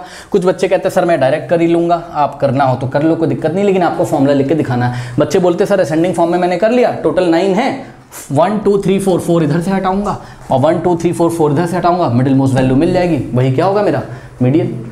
कोई बात, कोई डाउट है बताइए? पर आप लोग फॉर्मूले से करके दिखाएंगे ना, उसमें मार्क्स मिलेंगे। आइए बढ़ते हैं नेक्स्ट एग्जांपल की तरफ। Scored by kabaddi team in a series of matches are as follows. ठीक है, तो बच्चों the points scored by a kabaddi team in a series of matches. Series of matches का मतलब बहुत सारे मैच खेले होंगे, पहला मैच खेला होगा, फिर दूसरा मैच खेला होगा, फिर तीसरा मैच खेला होगा, तो ये स्कोर्स दिए हुए हैं। पहला जब मैच खेला उस टीम ने तो उसको कितना स्कोर मिला 17, दूसरे मैच में कितना स्कोर मिला 2, थर्ड मैच में कितना स्कोर मिला 7। अब बच्चों देखिए ये स्कोर हैं, स्कोर की कोई यूनिट नहीं होती। हम पूछेंगे भाई तुम्हारा स्कोर कितना है, बोलेगा 7 है। ठीक, तो ये देखो 27 स्कोर, नेक्स्ट मैच में 15 स्कोर, इस तरीके से। अब देखिए बच्चों यहाँ पर इन्होंने आपसे क्या बोला है कि find the median of the points scored by the team. ठीक है, पढ़ लीजिए बच्चों, find the median of the points scored, मतलब जो टीम ने पॉइंट्स स्कोर किए हैं ना उनका क्या निकालो, मीडियन निकालो। बात समझ आई कि नहीं आई? ठीक है, यानी कि हमें सेंट्रल टेंडेंसी निकालनी है और सेंट्रल टेंडेंसी में भी हमें क्या निकालना है, मीडियन निकालना है। तो पहली बात आप क्या चेक करोगे कि नंबर ऑफ ऑब्जर्वेशंस इवन है कि ऑड है। ठीक है, और दूसरी बात फिर क्या करोगे आप उसको, नहीं सबसे, बल्कि मेरे को ऐसा बोलना चाहिए था कि सबसे पहले आप उसको असेंडिंग फॉर्म में अरेंज कर लो। तो देखो बच्चों इसको असेंडिंग फॉर्म में कर लिया, सबसे छोटा क्या 2, उससे बड़ा 5, उससे बड़ा 7, इस तरीके से असेंडिंग फॉर्म में कर लिया।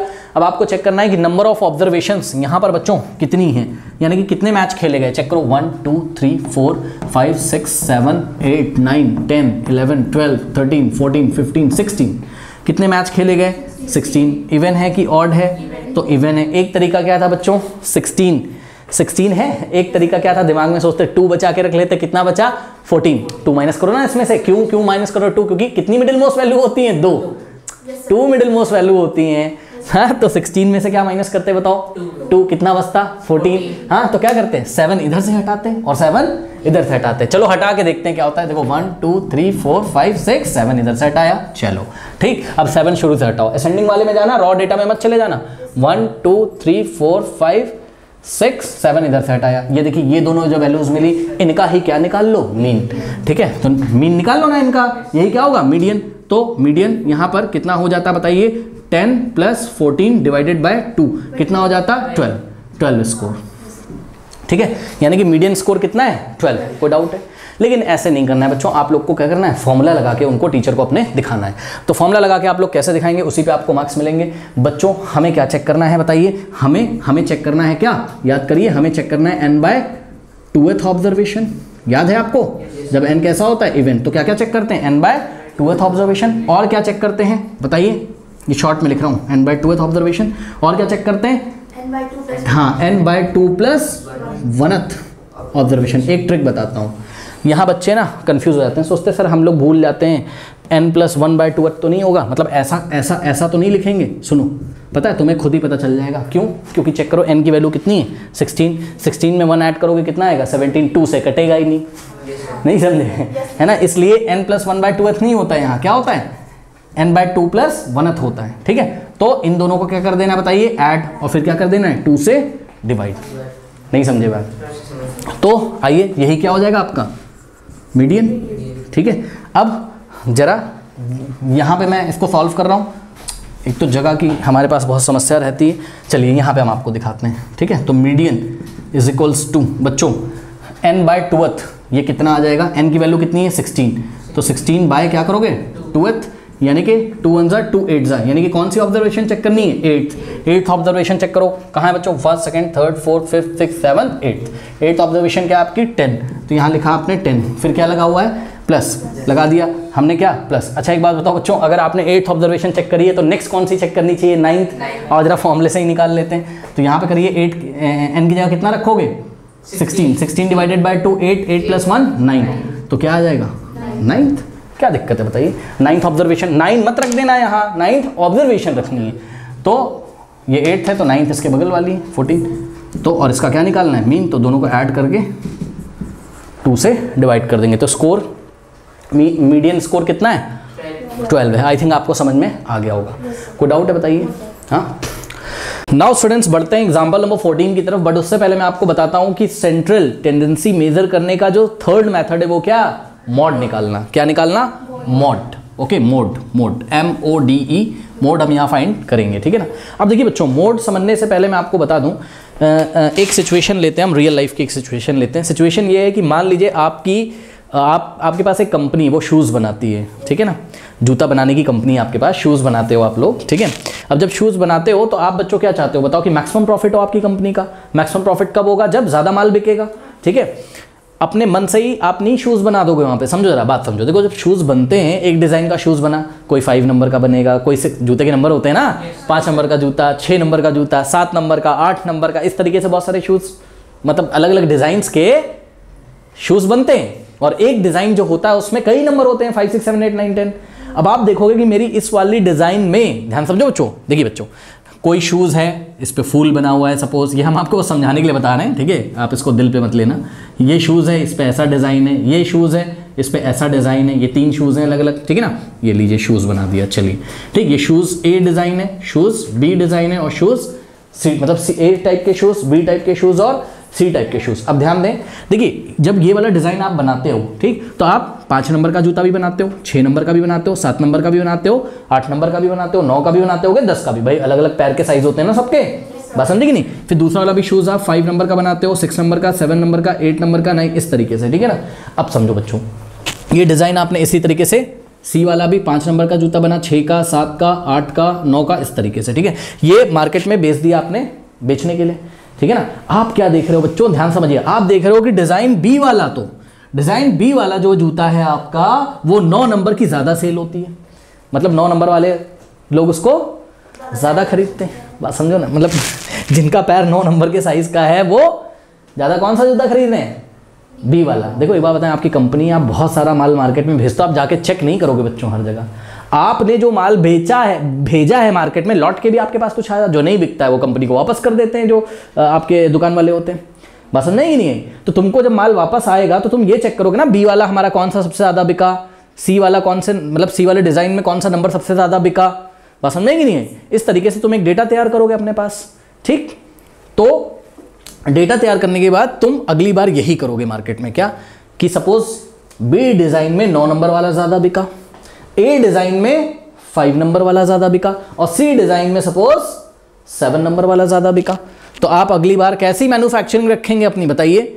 C वाले डिज़ाइन की 5 नंबर वाला जूता, शूज़ आप ज़्यादा मैन्युफैक्चर करेंगे, उसको ज़्यादा बनाएंगे, उसकी डिमांड मार्केट में ज़्यादा है, बात समझ में कि नहीं। B वाला आप 9 नंबर वाला ज़्यादा बनाएंगे, कैसे पॉसिबल हुआ ये, तो जवाब है मोड निकाल के। देखिए B डिज़ाइन का आपने क्या निकाला, मोड, कौन से नंबर का जूता ज़्यादा बिक रहा है, 9। एक हम आपको एग्जांपल देते हैं बच्चों, मान लीजिए कि 5 नंबर वाला शूज़ 1000 ही बिका, 1K, K का मतलब 1000, ठीक है। 6 नंबर वाला जूता 2K, 5 नंबर वाला जूता मान लीजिए 0.5 के, यानी कि 500 लोगों ने खरीदा बस। 8 नंबर वाला जूता मान लो बच्चों खरीदा 3 के, 3000 लोगों। लेकिन 9 नंबर वाला जूता 10 के, 10,000 पीस आपके बिक गए वो। तो कौन से नंबर का जूता ज्यादा बिकता है बताइए? 9 नंबर वाला, डिजाइन बी का 9 नंबर वाला। अगर हम केवल डिजाइन बी की बात कर रहे हैं तो एक बात बताइए, अगर हम आपसे बोलें कि 9 नंबर का जो जूता है कौन से डिजाइन में, बी डिजाइन में 9 नंबर का जो जूता है उसकी फ्रीक्वेंसी कितनी है? उसकी फ्रीक्वेंसी कितनी? 10,000 बार बिका है वो। करेक्ट? यानी कि आपकी ऑब्जर्वेशन में जिस भी डेटा की या जिस भी ऑब्जर्वेशन की फ्रीक्वेंसी सबसे ज़्यादा होती है उसी को हम क्या बोलते हैं? मोड बोलते हैं। नहीं समझ में आई बात? अब मान लो आप जैकेट बनाते हो, ठीक, ठंड आ जाएगी तो आपको जैकेट बना के मार्केट में बेचना पड़ेगा। अब जैकेट तो अलग अलग नंबर के आते हैं, 42 नंबर का भी आता है, 44 का भी आता है, इस तरीके से आते हैं, 46 के भी आते हैं। ठीक है, अरे स्मॉल, हाँ, मीडियम, लार्ज, एक्स्ट्रा लार्ज, हाँ, डबल एक्सेल भी आता है। आप चेक करोगे ना कि कौन सा नंबर का ज़्यादा बिक रहा है, किसकी फ्रीक्वेंसी सबसे, वही वाला तो अगले सीजन में आप ज़्यादा बना के भेजोगे।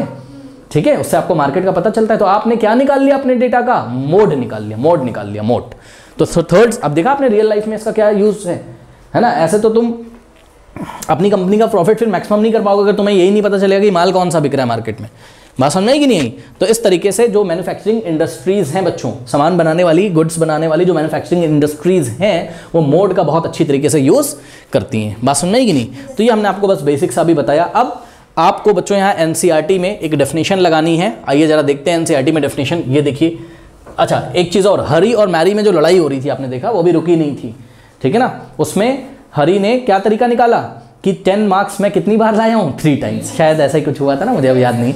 हरी जो था, हैरी या हरी जो भी नाम है उनका, ठीक है, उन्होंने 10 मार्क्स कितनी बार लाए थे? 3 बार। तो 10 मार्क्स की फ्रीक्वेंसी कितनी थी? 3। तो बोला था मैंने अच्छा परफॉर्म किया। तो हरी कौन से बेसिस पे बोल रहा था मैंने अच्छा परफॉर्म किया है? उसने क्या निकाल लिया? मोड निकाल लिया। क्या निकाल लिया? मोड निकाल लिया। बात समझ में आई कि नहीं?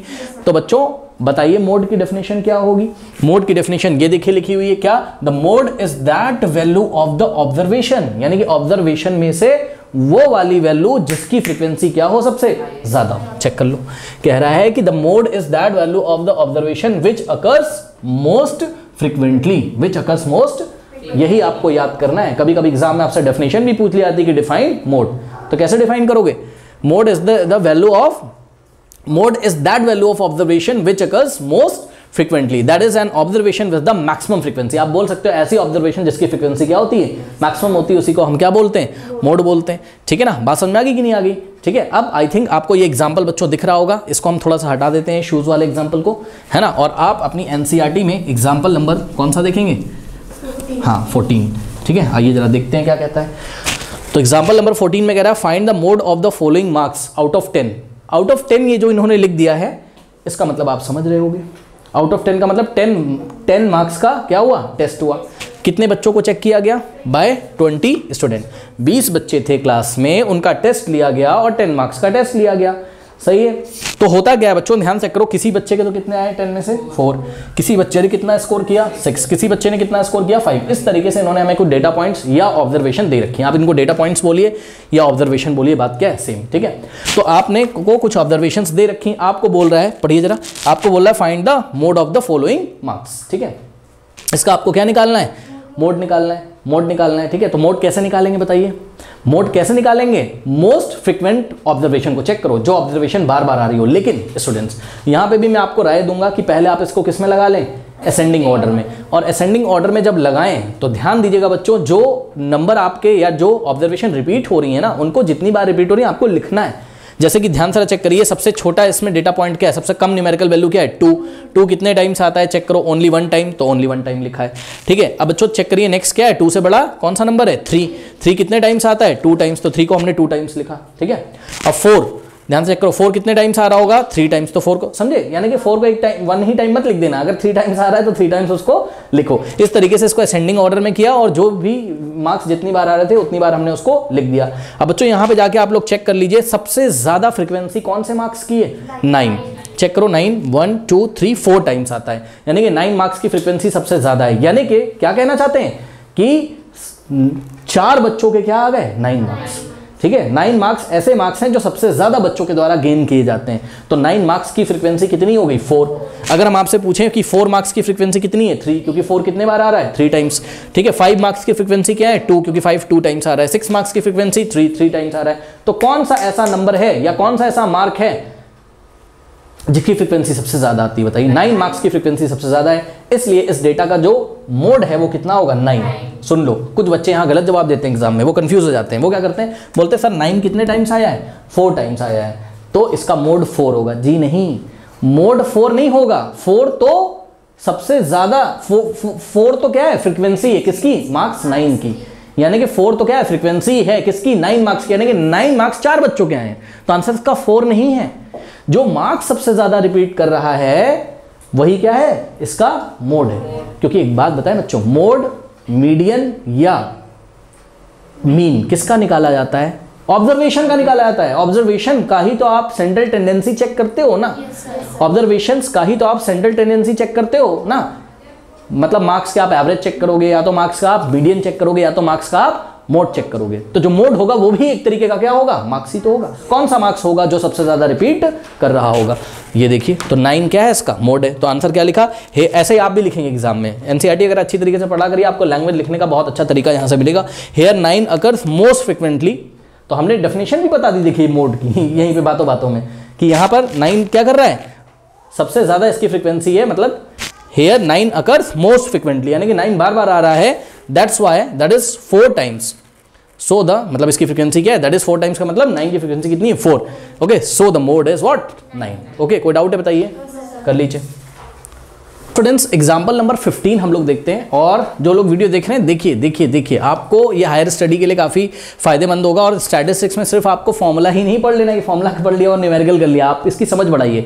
एग्जाम्पल नंबर 15 आपको बहुत ही अच्छी इन्फॉर्मेशन देगा और ये बताएगा कि कब आपको मीन निकालना है और कब आपको मोड या मीडियन निकालना है। बात समझ में आई कि नहीं, क्योंकि भाई सेंट्रल टेंडेंसी आपको मेजर करनी है, ठीक है। तो कौन सी central tendency method, central tendency measure करने का कौन सा बेस्ट मेथड कब अप्लाई हम कर सकते हैं, वो हम इस एग्जांपल में डिस्कस करेंगे। यानी कब मीन निकालना है, कब मोड या मीडियन निकालना है। थोड़ा सा हम 9th क्लास में सीखेंगे बच्चों, और बाकी आप जब हायर क्लासेस में जाओगे तो आपको और इन्फॉर्मेशन दी जाएगी। अभी बहुत आप समझ लो समुद्र में आपने एक बूंद बस पढ़ी हुई है, बहुत बड़ा अपने आप में एक ब्रांच है मैथमेटिक्स का, ठीक है। बहरहाल आइए जरा हम लोग पढ़ते हैं इस एग्जाम्पल को। बच्चों कह रहा है consider small unit of a factory where there are 5 employees, a supervisor and 4 labours. Okay, कह रहा है कोई फैक्ट्री है, उसका एक स्मॉल यूनिट के बारे में सोचिए। मतलब फैक्ट्री तो बेटा बहुत बड़ा होता है ना। अब उसमें स्मॉल यूनिट का मतलब समझो ना। देखो अब कार बच्चों कहीं मैन्युफैक्चर हो रही है, ठीक है ना। तो सपोज एक ऐसी यूनिट है जिसको बोला गया आप कार की स्टीयरिंग फिट करेंगे। क्या करेंगे, कार की स्टीयरिंग फिट करेंगे, सही है। दूसरे यूनिट को बोला गया आप कार के चारों व्हील्स सेट करेंगे। इस तरीके से कार फाइनली बन के तैयार हो जाएगी। बात समझ में आएगी नहीं, ठीक है। या मान लो कहीं चिप्स बन रही है, तो बोला गया कि मशीन से जो चिप्स तल के निकल रही हैं आप उसका ध्यान रखिए। फिर दूसरे बंदों से बोला गया आप इसकी पैकिंग का ध्यान रखिए, और पैकिंग के लिए उसमें नाइट्रोजन भरते हैं, तो पैकिंग से पहले किसी ग्रुप को बोल दिया गया कि आप इसमें नाइट्रोजन भरने का ख्याल रखिए। बहरहाल ये सब ऑटोमेटिक होता है, मैं तो आपको बस समझाने के लिए बता रहा हूँ। यानी कि एक फैक्ट्री में अलग अलग बच्चों यूनिट्स हो सकती हैं, उस यूनिट्स में अलग अलग बंदे काम करते हैं। तो एक किसी फैक्ट्री के एक यूनिट के बारे में सोचिए, छोटी सी यूनिट, क्योंकि अलग अलग यूनिट होती है ना फैक्ट्री में, सबके काम अलग अलग होंगे। तो वही कह रहा है consider small unit of a factory where there are 5 employees, जहां पर कितने बंदे टोटल बताइए, कितने कर्मचारी हैं 5। अब 5 कर्मचारियों में बच्चों ध्यान से चेक करिए, पढ़िए जरा, कह रहा अ सुपरवाइजर, एक तो क्या है, आ का मतलब एक होता है ना, अ सुपरवाइजर एंड 4 लेबर्स। टोटल कितने एम्प्लॉय थे 5। एक तो है बच्चों सुपरवाइजर और 4 क्या है, लेबर है। सुपरवाइजर क्या करेगा, लेबर को कुछ इंस्ट्रक्शन देगा, हाँ भाई ये काम करने। तो एक हो गया देखिए सुपरवाइजर, और लेबर है आपके 1 2 3 4 लेबर्स हैं, L फॉर लेबर्स, ठीक है। कोई डाउट है बताइए बच्चों। अब आइए जरा पढ़ते हैं। कह रहा है कि the labours draw a salary of 5000 per month, यानी कि लेबर्स को कितनी सैलरी मिलती है हर महीने 5000। तो मुझे बताइए बच्चों, ये फर्स्ट लेबर को कितनी सैलरी मिलेगी, बोलिए 5000। सेकंड लेबर को कितनी मिलेगी, पर मंथ की बात हो रही है, और थर्ड लेबर को भी पर मंथ कितनी मिलेगी 5000। फोर्थ लेबर को भी कितनी मिलेगी 5000। आगे पढ़ते हैं बच्चों हम लोग। कह रहा है कि and the supervisor gets ₹15,000 per month. Supervisor को कितनी मिलती है बताओ, 15,000 रुपए। सुपरवाइजर को कितनी मिलती है 15,000, सही, ओके। अब क्वेश्चन जरा पढ़िए। कह रहा है calculate the mean, median and mode of the salaries. Mean, median, mode. बच्चों देखिए मीन तो आराम से निकल जाएगा, आपको पता है क्या करोगे, sum of all observations divided by total number of observation. तो चलिए देखिए मीन आपकी बुक में निकला ही हुआ है, फटाफट आप जवाब दे दीजिए। मीन बराबर क्या हो जाएगा, सम ऑफ ऑल ऑब्जर्वेशन। सभी ऑब्जर्वेशंस को क्या कर दिया हमने, ऐड कर दिया। मैं आपको ये राय दूंगा कि आप अपनी ऑब्जर्वेशंस को असेंडिंग फॉर्म में लगा लीजिए सबसे पहले तो, ठीक है। तो असेंडिंग फॉर्म में लगाओ, यानी कि छोटे से बड़े की तरफ। तो 5000 फिर से क्या आएगा, कॉमा लगा के 5000, फिर से क्या आएगा, कॉमा लगा के 5000, फिर से क्या आएगा, कॉमा लगा के 5000। इस न्यूमेरिकल में आप बहुत इंपॉर्टेंट चीज सीखोगे, अभी मैं लास्ट में आपको बताऊंगा, ठीक है। फिर क्या आ जाएगा 15000, ठीक है। तो ध्यान सारा देखिए इसको। तो मीन निकालना तो बहुत इजी है। यहाँ पर mean is equal to sum of all observation कर दिया आपने, 5000 plus 5000 plus 5000 plus 5000 plus 15000 divided by कितना करोगे, टोटल नंबर ऑफ ऑब्जर्वेशंस। कितनी ऑब्जर्वेशन है टोटल, 5 से डिवाइड कर दिया। आपकी जो मीन सैलरी आ गई वो कितनी आ गई, ₹7000। बच्चों जरा ध्यान सारा चेक करिए कि मीन सैलरी कितनी निकल के आई, 7000, ठीक है। अब दो लोग आपस में बात कर रहे हैं, एक बंदा आया और उसने पूछा, अच्छा ये बताओ ये वाली यूनिट, जो भी यूनिट है ये, इस यूनिट के बारे में पूछेगा, अच्छा ये बताओ इस यूनिट में कितने बंदे काम करते हैं। तो दूसरा बोलेगा भैया इसमें 5 लोग काम करते हैं।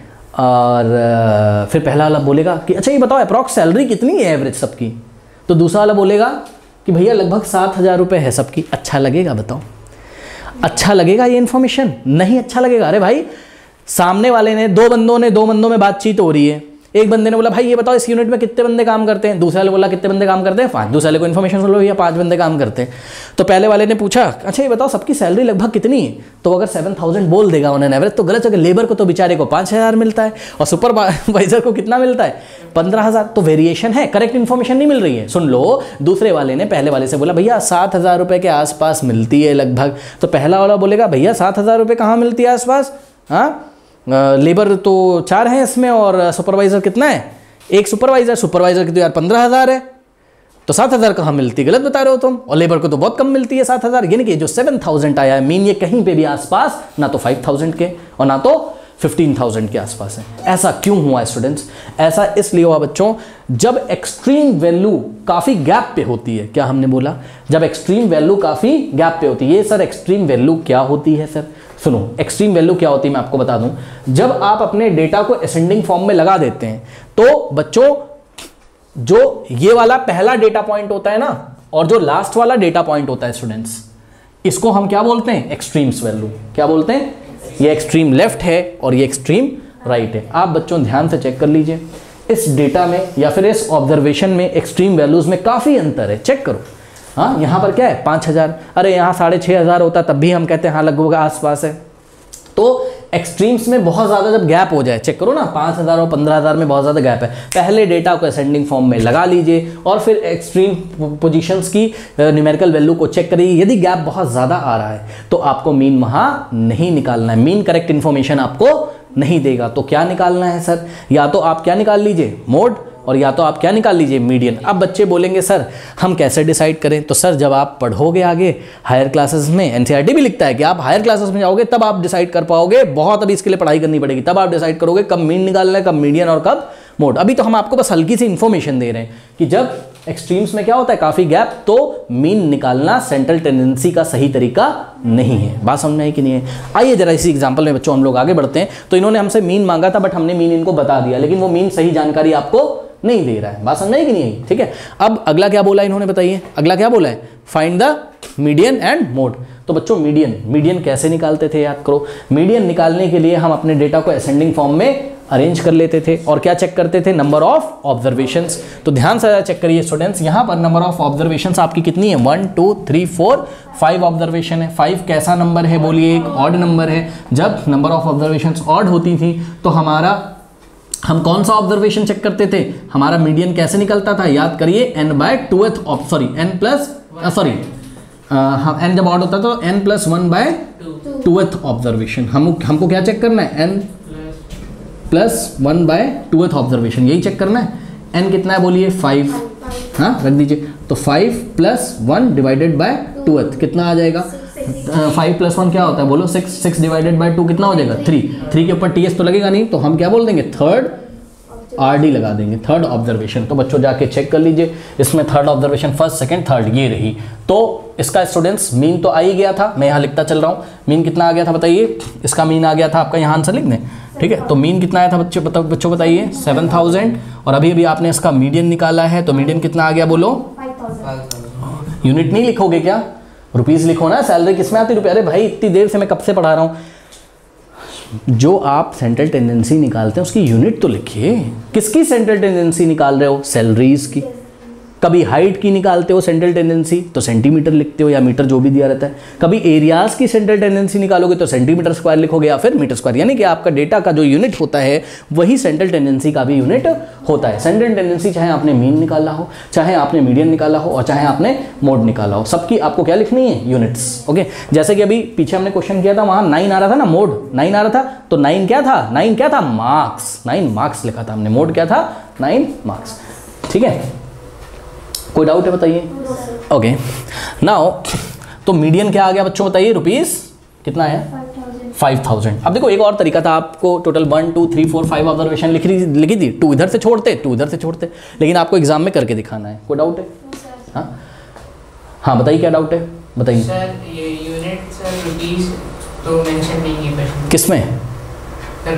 अरे ये इतना तो कॉमन सा है यार। 5,000 क्या? 5,000 ही तो मिलेगा ना, रुपीज़ में ही तो मिलेगा सैलरी, इसकी टेंशन ना लो। ठीक है, ये कॉमन सेंस है इतना तो। ठीक, अगर नहीं है तो आप, मैं बोल दे रहा हूँ, चलो कि क्वेश्चन आप मेंशन कर लो रुपीज़ बस। अब चलो बच्चों, नेक्स्ट हमें क्या निकालना है बताइए? मोड। करेक्ट, मोड निकालिए। मोड कैसे निकालेंगे मैं आपको बोल दे रहा हूँ, चलो आप क्वेश्चन में मान के चलो कि रुपीज़ दिया हुआ है। ठीक है ना, चलो अच्छा मान लो नहीं दिया तो एनसीईआरटी ने भी यहाँ नहीं लिखा यूनिट, ये तो मैंने ध्यान ही नहीं दिया, कोई बात नहीं। ठीक है, अगर रुपीज़ दिया तो रुपीज़ लिख दिएगा, नहीं दिया तो नहीं लिखेंगे, चलो कोई बात नहीं। अब ध्यान से चेक करो बच्चों, क्या निकालना है बताइए? मोड। मोड क्या होता है बताइए? Most frequent data, most frequent value. कौन सा वैल्यू सबसे ज़्यादा आ रहा है बताओ? 5000। 5000 4 बंदों को मिलता है, तो 5000 की फ्रिक्वेंसी कितनी है? 4। तो मोड 4 नहीं होगा, 5000 होगा। तो मान लो रुपीज़ में सब कुछ दिया है, तो रुपीज़ 5000 क्या हो गया आपका? मोड हो गया। कोई डाउट है बताइए? अब बच्चों इन तीनों को देखिए आप और मुझे बताइए कि आपको सही क्या लग रहा है यहाँ? मीन निकालना लग रहा है कि मीडियन निकालना लग रहा है? मीडियन और मोड निकालना लग रहा है? क्या सही लग रहा है आपको? मीडियन और मोड निकाला। जब दो लोग आपस में बात कर रहे होंगे, पहला दूसरे से पूछेगा भैया यहाँ कितने लोग काम करते हैं, तो बोलेगा भैया 5 लोग काम करते हैं। दूसरा वाला फिर पूछेगा भाई ये बताओ एवरेज सैलरी कितनी है लगभग सबकी? एवरेज का मतलब, उसका कहने का मतलब वो सेंट्रल टेंडेंसी जानना चाहता है। तो दूसरा वाला बोलेगा यार 5000 के आसपास है लगभग। अगर इतना बोल देगा तब तो सही बोलेगा ना, यानी कि चाहे वो मीडियन बता दे, चाहे क्या बता दे, मोड बता दे। बात समझे? तो आपने क्या सीखा इस एग्जांपल से बताइए कि जब एक्सट्रीम वैल्यूज में ज़्यादा गैप होता है तो मीन निकालना वहाँ उचित तरीका नहीं होता है। बात समझ आई कि नहीं आई? ठीक है, अब आप लोग बच्चों यही पढ़ लीजिए, आप अपनी बुक में यही लिखा हुआ है, ध्यान से चेक करिए। Now compare the 3 measures of central tendency for the given data in the above example. You can see that the mean salary of 7,000 does not give an even approximate estimate of any of their wages या any of their salary. That's why here we will find what? Mode and मतलब here the appropriate method is to find the central tendency is what? Is median and mode. तो इतनी सी बात है। कोई doubt है बताइए? एक चीज़ और बच्चों मैं बताना चाहता हूँ, कभी कभी जो मीडियन आता है ना, इसको मीडियल वैल्यू बोला जाता है। क्या बोला जाता है? एनसीईआरटी लिखता है कि भाई आप इसको मीडियन जो भी आता है ना उसको मीडियल वैल्यू बोला जाता है, और जो मोड आता है उसको मॉडल वैल्यू बोला जाता है। क्या बोला जाता है? Model value. ठीक है, कोई डाउट है बताइए? हाँ, तो आगे बढ़ते हैं। ये आगे बढ़ते हैं। देखिए अब ये हरी और मैरी की लड़ाई चल रही थी और इसको हम अब फाइनल करते हैं। क्लास यहाँ खत्म होगी और 14.4 को हम स्टार्ट करेंगे। इनकी लड़ाई में वापस आ जाइए। इनकी लड़ाई में एक टेबल बन गया बच्चों, ध्यान से चेक करो। लेफ्ट हैंड साइड क्या लिखा है? Measure of central tendency. Measure of central tendency में कभी तो आपने क्या निकाला? मीन। कभी आपने मीडियन निकाला और कभी आपने मोड निकाला। ध्यान से चेक करो बच्चों, हरी का मीन कितना आया था? 8.2, पीछे निकलवाया था, आपको याद होगा। ठीक है, मैरी का मीन कितना आया? 8.4। ठीक है, हरी का मीडियन कितना है बताइए? 10। मैरी की मीडियन कितना है? 8। मीडियन मतलब मिडिल मोस्ट वैल्यू। ठीक है, हरी की फ्रीक्वेंसी कितनी है? 10, क्योंकि हरी के 10 मार्क्स वो बार बार ला रहा था, और मैरी की फ्रीक्वेंसी कितनी है? 8, क्योंकि मैरी 8 मार्क्स बार बार ला रही थी। अब एक बात बताइए बच्चों, इस टेबल को देखते हुए अगर हम आपसे बोलें कि क्या दोनों की लड़ाई, जो डिस्प्यूट चल रहा था, दोनों में लड़ाई जो चल रही थी, क्या वो फैसला हो गया कौन अच्छा कौन खराब? किसका परफॉर्मेंस अच्छा? कहाँ फैसला हुआ बताइए? क्या फैसला हुआ? चलो आप बता दो, कौन सा परफॉर्मेंस किसका अच्छा है किसका खराब, बताओ। अब आपकी नज़र में होंगे हरी, लेकिन यहाँ पर ध्यान से चेक करिए बच्चों, अभी भी कोई यहाँ से हमें कंक्लूजन नहीं मिल रहा है, यानी कि अब फैसला करने के लिए हमें हायर क्लासेस में और स्टडी करनी पड़ेगी, जिसको भी हम और छोड़ते हैं। ठीक है, आप ग्रेजुएशन लेवल वगैरह में पढ़ोगे तो काफ़ी अच्छी जानकारी आपको होगी। देखिए एनसीईआरटी भी लिखता है, कह रहा है this comparison helps us in stating that these measures of central tendency are not sufficient for concluding which student is better. कोई कंक्लूजन नहीं निकाल सकते हो आपकी कौन सा स्टूडेंट्स अच्छा है, ठीक है। We require some more information to conclude this, which you will study about in the higher classes. अब अभी हमें और इन्फॉर्मेशन चाहिए, हम हायर क्लासेस में पढ़ेंगे, अभी नहीं पढ़ेंगे, ठीक है ना। अब कुछ लोग सोच रहे हैं बताया नहीं सर ने। अरे भाई एक बात बताओ, जब छोटे होते तो ABCD पढ़ते हो ना पहले, हाँ, फिर आप वर्ड्स मेकिंग सीखते हो, फिर सेंटेंस मेकिंग सीखते हो, सही है ना। तो अभी आपको सिखाया जा रहा है, जैसे जैसे हायर क्लासेस में जाते होगे, एक दिन में हम कुछ नहीं बता सकते हैं यहाँ पर, ठीक है। तो आप आगे पढ़ते होगे। आइए स्टूडेंट्स हम लोग बढ़ते हैं एक्सरसाइज 14.4 की तरफ। एंड स्क्रीन पे 14.4 का सॉल्यूशन आ रहा होगा। मिलते हैं नेक्स्ट वीडियो में, तब तक के लिए पढ़ते रहिए, बढ़ते रहिए। All the best.